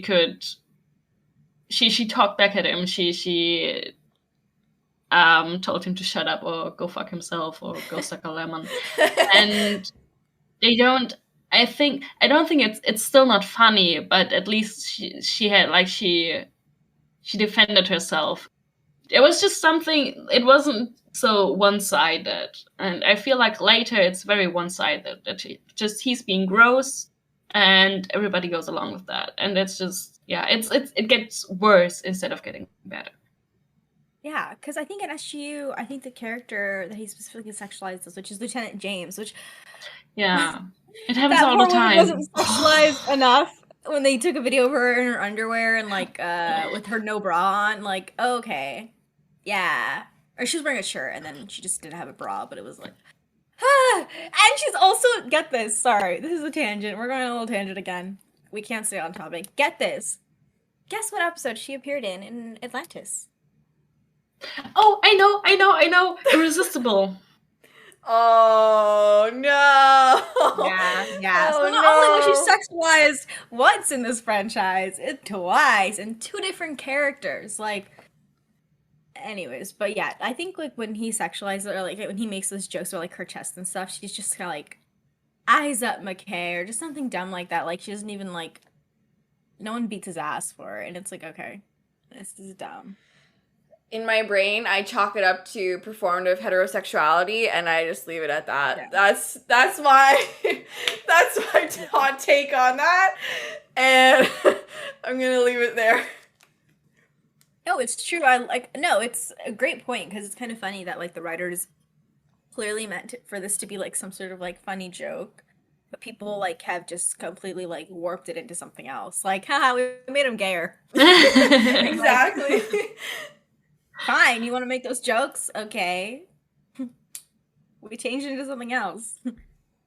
Anyway, sorry, that was a long I was getting mad. Sorry. Yes. Another thing I wanted to bring up about his tape is his sister. Yes, his sister. I think it's the last thing he records before the tape cuts off. First of all, we get the name of his sister now. It's Jeannie. And in the end, he says that if Ford is going to cut everything else, at least keep that part, because that's really important to it. And that was so fucking sweet.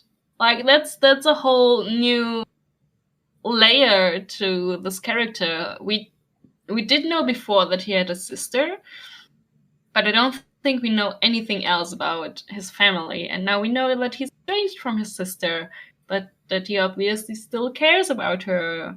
And yeah, I thought that was really, really sweet.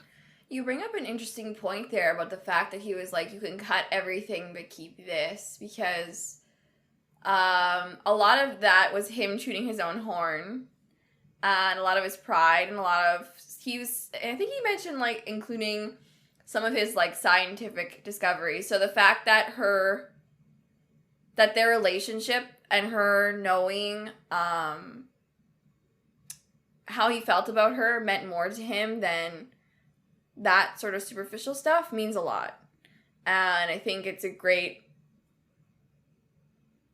reflection of his growth throughout the season, that he prioritized his family over that stuff. Because I think there's even a line there in his little monologue where he says that family is important, and he's come to realize that because the people on Atlantis have become his sort of surrogate family, which is, yes, everything I love about the show he just said in that sentence. You know, his found family is the people of Atlantis and his team. So, yeah, I just think it's really sweet. Beautiful. Great analysis, Tor. I just wanted to mention, I think him and his sister, the way that they're estranged is interesting to me. I kind of want to know why. Why? Why are you not close? And I don't know if, like, canonically this is why.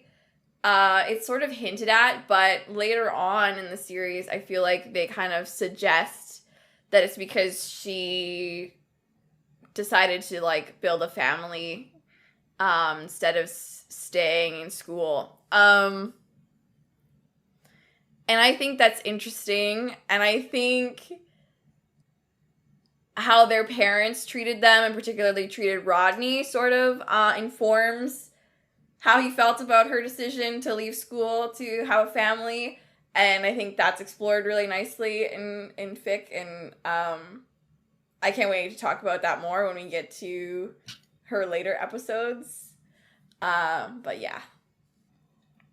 I totally agree with what you just said, Tor, and I'm really looking forward to the episodes with Jeannie, because of everything you just said, and also just their dynamic it's amazing. And yeah, but back to the found family, that's a theme that really runs through this episode. I think it's mentioned 2 or 3 times by different people, and I think that's amazing, and at the same time it doesn't feel forced, because I feel like in some newer TV shows it feels like, look, we have a found family here, now accept that. And in Stargate it never felt like that, because we got to meet like we got to meet the cast and the main characters, and we got to see what they went through with each other, and they got to know each other, and yeah, they became a family. And it's so sweet that both it's so sweet that Rodney mentions it. I think Elizabeth says something about friends and family or something like that as well. And yeah, I really, really love that. That they all feel that way, and even if they don't say it to each other, they say it in the video. So sweet. Yes, I agree. You raise an excellent point. I feel like with Stargate there's a lot of show and not tell. And I think that's why there are so many transformative works for the show, because a lot of the stuff is like in the background of a scene, or like a throwaway line, or like a lot of them are very emotionally constipated people, and so we don't get these revelations of like how they feel about each other until these serious big moments where, oh, we're gonna die, which is not all the time. So yeah, I think that's to the show's credit, because it makes it feel more impactful when they do say stuff like that. And it makes it feel more real. You're totally right.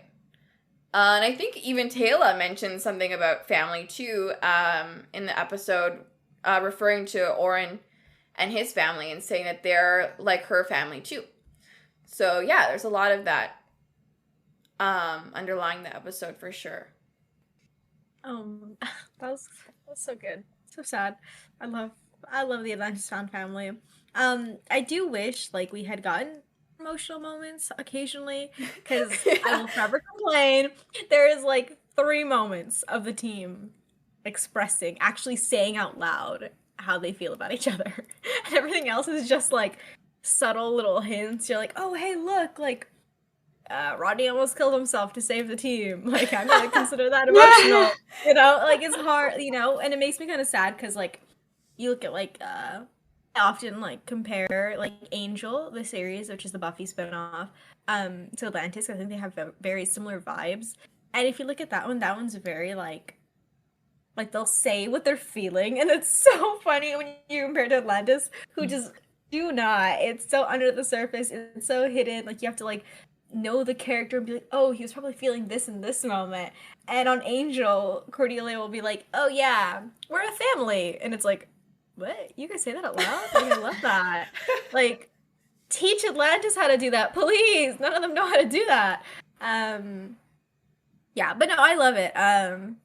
And I think it's really interesting when you compare them to SG1, you know, because SG1 I feel like is a lot more, at least maybe not emotional, like maybe not like verbally the same, like, but like they're still very like touchy, like they're very like they're always hugging, you know. It's just something that when you compare it to Atlantis is just not there. But I think my point is like basically just like I just love all the found family dynamics in Stargate. Yes, even SGU. That one's a little rough, but that one's rough. But I think I just love the diversity in them as well, like the different types of found family, you know, and the different ways they show that they are a family at the end of the day. I think it's so interesting and so sweet. And again, that's the best thing about Stargate is it just never feels like super forced. It just feels natural. Feels natural. And I'm gonna say that I firmly believe the reason why it doesn't feel forced is because we got long seasons, because we got 20 or 22 episodes per season. I agree. You gotta build it up. You know? Yeah, no. Shows that do like 8 to 10 episodes, like, how are we supposed to feel anything if we don't see their journey? And they do like 10 to 8 episodes, and they'll do it like, you know, they'll release an season a year. So it's like, okay, like, you're only gonna give us 8 to 10 hours of content and they disappear for a year, and then we'll just forget everything but next time we see you, you know? But yeah, no, it's sad. And I want the 20 episodes at least to come back. 16 to 20. Like, come on, we can start slow again. We'll go to 16 and then push it to 20. Like, please. Also, sorry, really quick, one last thing, because I forgot to say this. The Genie thing. I love Genie. Love her so much. And I think what I love about Atlantis too is I think it kind of builds on things I personally had issues with in SG1. Like the biggest thing about SG1 that like one of the biggest things that really bothers me is like the lack of like family dynamics. There's so many questions I think, and I just really dislike that in all the 10 seasons they just never cared to add that layer to all the characters. And so I really appreciate that very early on in Atlantis they've established like, hey, yeah, Rodney has a sister that he's estranged from, or John like doesn't even want to talk about his family, you know, and like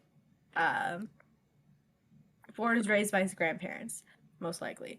You know, so these little things just really add a lot. And so I'm really excited to see more of Jeannie in the future. I think her and Rodney, I feel like there's no debate. Her and Rodney have like the best sibling dynamic in the franchise. They're some of the only siblings we really get to see. But yeah, no, they're great. I just have a few little notes left. But one thing I wanted to say was I think, you know, we talked about this we talked about this a lot, but I think it sucks that as time went on, like the Wraith kind of came less and less menacing, because the first season did such a good job of like making them terrifying as fucking shit. Like, girl, I'm scared. Like, I'm worried for Atlantis, and I know how this is gonna go down, but I'm like, oh lord, the Wraith are coming. But I think the Wraith are like, I feel like their intelligence is like insane in season 1. Like, they are fucking smart. The way that, like, they dial the gate so people can escape. When I heard that, I was like, oh my gosh, like, that is horrifying. And, like, it's that entire, like, scene of, like, Taylor just sitting in the jumper, Taylor and John just sitting in the jumper, and, like, listening to everyone die around them. That is brutal. And again, like, that scene where, like, they're trying to get everyone into the jumper, and, like, John's trying to get everyone in, and, like, oh my gosh, it's just so sad. And it's does such a good job of establishing them as, like, formidable villains. And it makes you literally terrified when you hear there's, like, 12, like, how many ships were coming? Like, 20, 12? I don't know. So many I ships. thought it were was coming. only 3. No. It's okay. Regardless, like, it doesn't matter about the amount of ships. One could come and I'd be like, Lord, I'm scared. But, like, like, they are terrifying, especially in season 1. I think I want to say only season 1. But, yeah, it's just neat. Yeah, no, I agree. They are pretty terrifying. I was wondering, because it just mentioned the planet again where Taylor and John are. So, there's this huge energy beam that John goes to check out, and we never find out what it's about, like what it is and what it does. Do you have any headcanons about that, or any ideas what it could be? Because we just see it and it's this huge thing, and it's never mentioned again. Really interesting. I forgot that they just never mentioned that again. I feel like my first thought was kind of like maybe it's like a planet killer. Like maybe like once they're done like taking everyone, they just like plant that shit and it just erodes the planet from the inside out, you know? But like I don't know if that's like good headcanon, because it's like wouldn't they want to like leave like at least like 2 people alive so they can like rebuild and so they can come back into 1,000 years? Like it makes no sense for them to like just murk all the planets after they've taken all the people. Like I don't think they'd do that. So yeah, that's a good point. I don't know. Oh no, I was just gonna say because it's different from the culling beam. Like it's not to get people to come, because we've seen that before. We know what that looks like. So yeah, I don't know. Maybe it's like a marker, and they are marking the planet for either, hey, this is our planet and only we can cull here, or just, hey, this planet has been culled, or something like that. Yeah, that's a good point. That would be a great headcanon, actually, because I think that makes a lot of sense. Especially about like the marking, like this is our planet, because you know later on in the series they establish that there are like wraith alliances and like they don't all get along very well. So I think it'd be really interesting if they're like marking their territory, being like, hey, we've been here. Like red is our color, y'all are the blue team.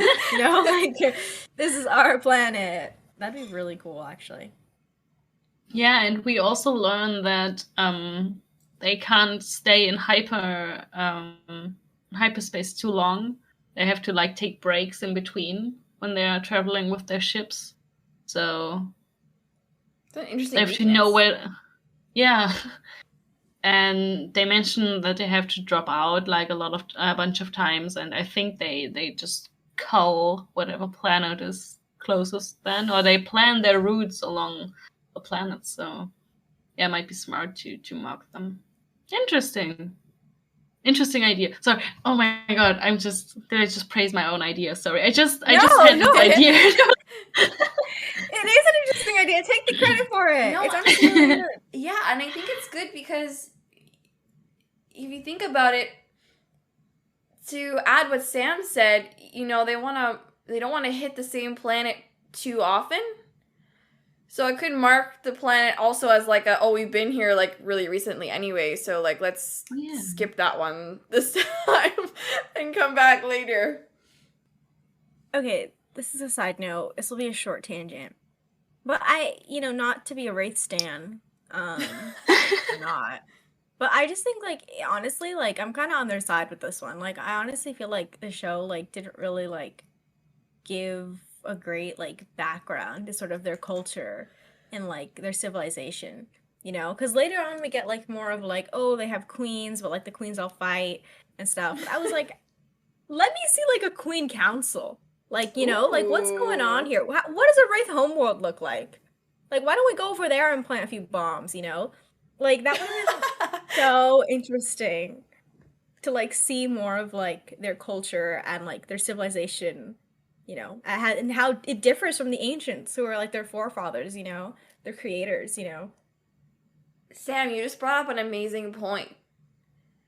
We don't know if the Wraith are like a nomadic culture or not. Like we don't know if they live on they have a home planet. Like do they like what? That's so interesting. Huh.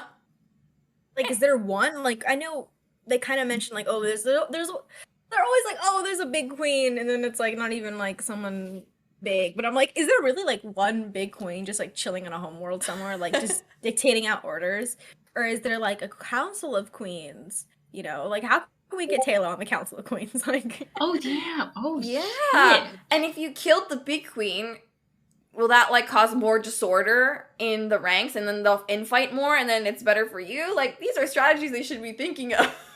You know? no one A asked the question. council of queens? That is so fucking cool. It's like the Knights of the Round Table, but like women Cooler. and aliens and evil. Yes. Oh. That's cool. That's really No, cool. you're telling me like no one ever asked like, oh yeah, where do they live? Like, where's the Wraith homeworld? Like, I honestly don't believe that like they just lived in ships because we like later on see that like they have like these little labs where they create people, right? Or they create like some of the extra Wraith and stuff, and they have these little labs where they create or they keep like people as well. So like I'm sure they have a homeworld somewhere that they can like, I don't know, pit stop, report their findings to the queen, be like, hey, the ancients are back. Like, or like, because there's no way that like that Wraith that John like woke up, you know? There's no, how did she tell everyone? What if like half the fleet doesn't even know that like that there's the descendants of ancients are back? Like, they're just chilling on the other side of the Pegasus galaxy, just blissfully like eating their hearts out and like still in hibernation, you know? I mean, a galaxy is a big place, right? Yeah, so I feel like they probably did have at least one or like a council to be like, hey guys, beep beep beep, wake up, help. I think that has to do with their telepathic abilities. And I feel like we're gonna maybe talk about this a bit more in the next episode. In the gift. Because there we actually learn a tiny bit about the Wraith. Not tons, but a bit.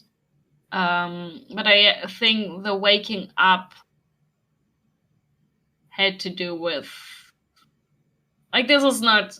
I didn't look it up. I don't know if that's canon. That's just my opinion. But I think it had to do with their telepathy and ability to communicate with each other.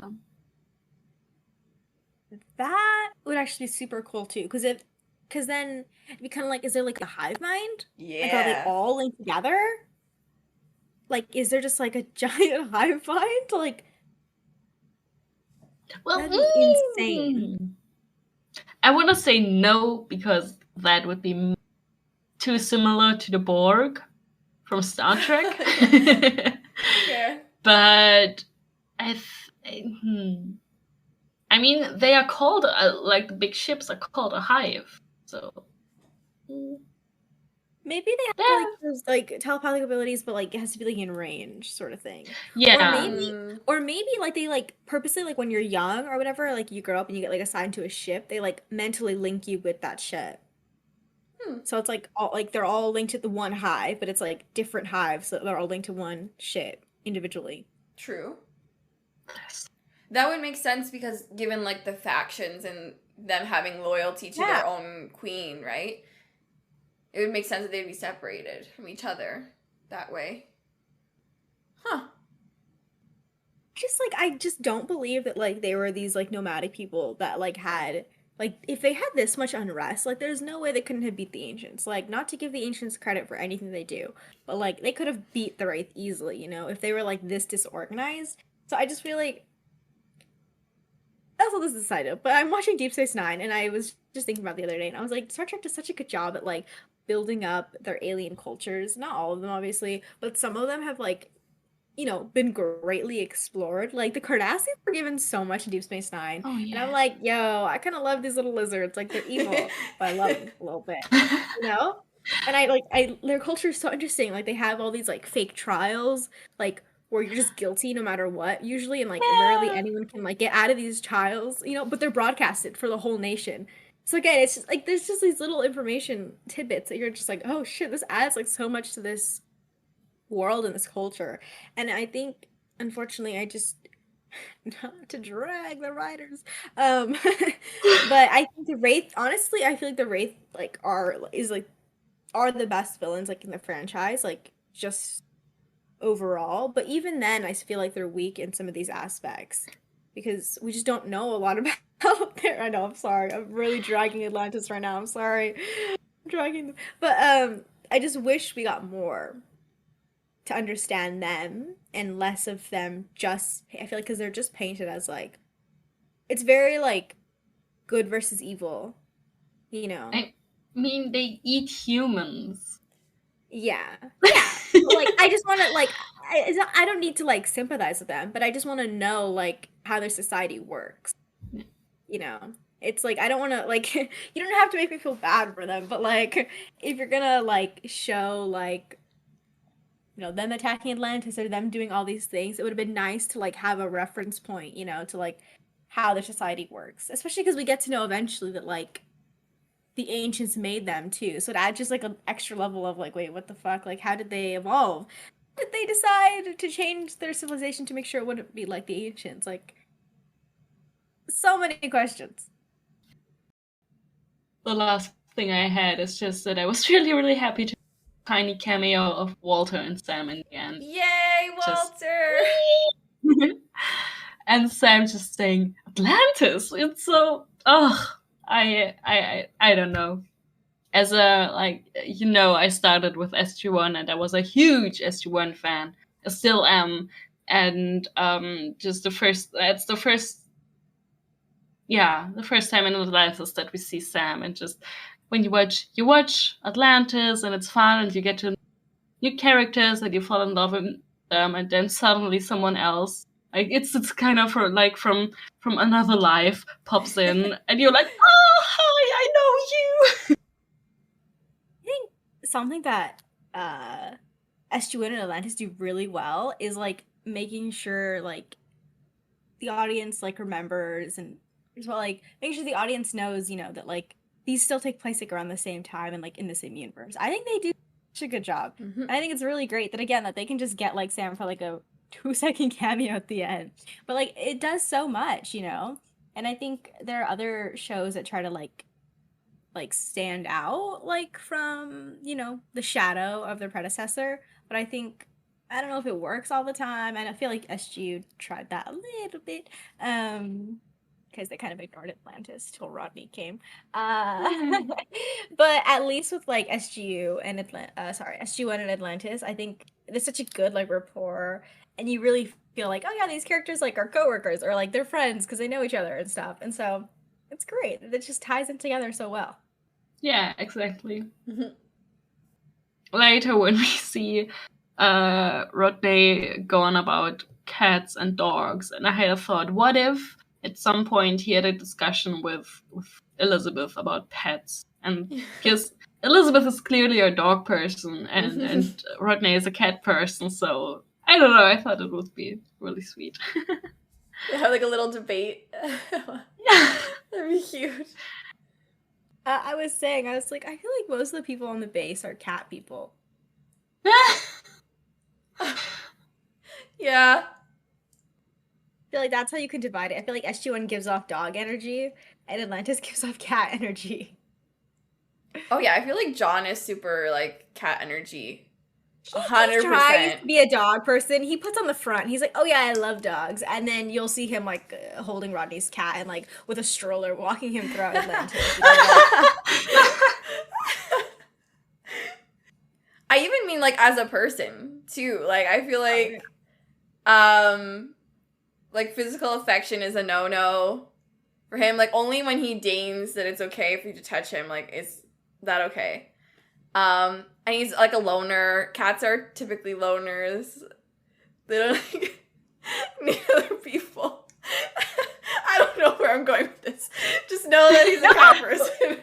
No, we see the vision. We see the vision is clear. John is cat. And I think not to get, chippy about it, but I think that's why Rodney and him work so well together. Because Rodney's used to cats, you know what I mean? I think Elizabeth and Ronan would be the only dog people. Oh yeah. Taylor's an interesting one. I know, I can't place her. I can't either. She'd be cat, but I also feel like she'd be bird. Ooh. Ooh. I kind of like that. Like a really cute little parakeet, like a really brightly colored parakeet. Oh my gosh, she would love that bird. She would. It would wake her up in the morning too, and then she'd wake up and do yoga with it, chirping in the background. Oh, it's very Disney princess vibes, but like warrior princess.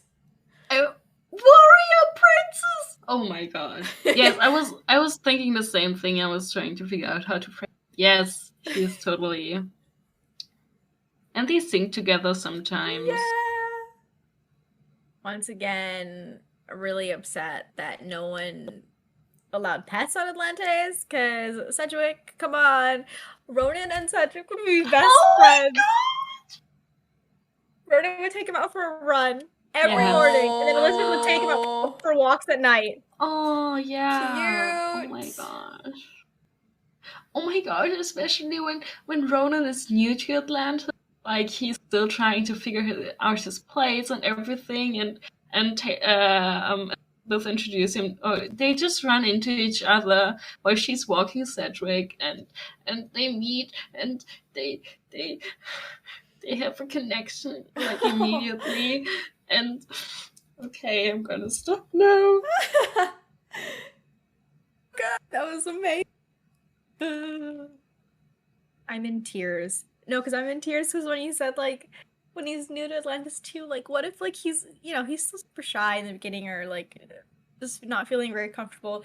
But what if he starts talking to Sedge? Yes! Because he finds it easier to talk to dog than human. Yeah. We're spiraling. But, yeah. Actually, oh, sorry, one more thing. I forgot about this. I was gonna say, I think this episode does such a good job at, like, wrapping things up in, like, a serious way. Because it's, like, there's been a lot of, like, really funny moments, leadership. A lot of really great moments. But I love that scene at the end. Where things get more serious. And you're watching John and Elizabeth, like, read out their messages. And, like, you get the music in, and you're just like, oh shit, like, wait, like, it just hits so hard, and I think they really balanced the tone really well. I agree. Okay, so after that insanely long discussion that I'm sure wasn't over 3 hours, let's head over to Ash for the Bechdel test. Oh yeah. Oh yeah. This episode passes barely. We get one tiny back and forth between Taylor and Elizabeth in the end. It's like 3 words, but it's there. So yeah, that pass. Yay. We'll settle. We'll take that. Yeah. And go on ahead for behind the scenes. Yep, that's me again. This episode was written by Carl Binder, and he also wrote Before I Sleep, which I like. So good job. This episode was directed by Mario Zappardi, and this is the last time he directed on Stargate, which is kind of sad because this episode is really, really good. The title of the episode in other languages is, I only have it in French, because I think in all the others it was kind of the same. But in French it's actually Last Messages. And yeah, I thought it was kind of interesting because, yeah. No, that is interesting. Staying with the title of the episode was inspired, like in English now, was inspired by the 1987 PBS TV documentary Dear America, Letters Home from Vietnam. This is an American documentary film which narration consists of real letters written by American soldiers, which are read by actors including Robert De Niro and Martin Sheen. The footage includes film from TV news, the Department of Defense, and home movies by the soldiers themselves. So, yeah. It is later revealed that McKay's message didn't get through to his sister. However, Shepard shows it to her in McKay and Mrs. Miller, and it helps her change her view of her brother. Also, Terrence Kelly, who plays Orin, has previously played Miles Hagen in the SG-1 episode Space Race. While Zelenka is recording his message in Czech detailing the rising of Atlantis from the ocean floor, he is asked if he said anything that would require security clearance. Funnily enough, while he talks, there's an Aquada generator in the background, which is classified technology. And last but not least, Tori Higginson rewrote some of her lines for a personal message to Simon, which initially ended with, "I love you, honey, I love you." And Tori felt that this didn't seem like her. True. Good. That's it. Glad that she got to rewrite that. That would have been really strange. Yeah, I agree. Okay, well, thank you for the behind the scenes, Ash. And now we'll just say our little wrap up thoughts. I can go first. I like this episode. I really do. I see the hype. I really did forget about this episode. Shame on me. Bad Sam. But no, I really liked it. I think there was a lot here, as evident by how long this episode was. But I feel like we really analyze things, and you just get to know so much about the characters. Just little really subtle details that I think is really cool and very necessary, I think, by this point. So yeah, I'd probably give it like, honestly, I feel like I'd just give it a 10 out of 10. Like, I don't know what, like, I feel like there's no reason to give it anything less than like I really have like very little complaints. Like, most of my complaints are about like the wraith or like that aren't even in this episode. Like, you know, like it's just future complaints. But no, 10 out of 10. Yeah, with the little asterisk that says except for the Rodney and Nico part. Yeah. Yeah, I'm going to piggyback off that and say I love this episode. Best clip show of the franchise, 100%. Really great character moments. I liked the action. I like that we got to see why the Wraith are scary. Again, this is reinforced right before our big showdown with the Wraith, which I think is important because they've kind of been in the background a little bit since the beginning of the season. Yeah, I'd say like 8 out of 10, 9 out of 10, maybe in between. Yeah, what else can I say? I love this episode. I think it's one of my favorite even of the season, which is so, because it makes you forget that it's a clip show, and the clips they show, they make sense, and yeah, I like all the personal stuff. I like that, even though like they could have just made all the videos, and then, for example, Taylor wouldn't have had anything to do with that because she doesn't have anyone on Earth because she's not from Earth. But we still got a storyline with her, so the whole team was involved, kinda. This time for real, even Ford.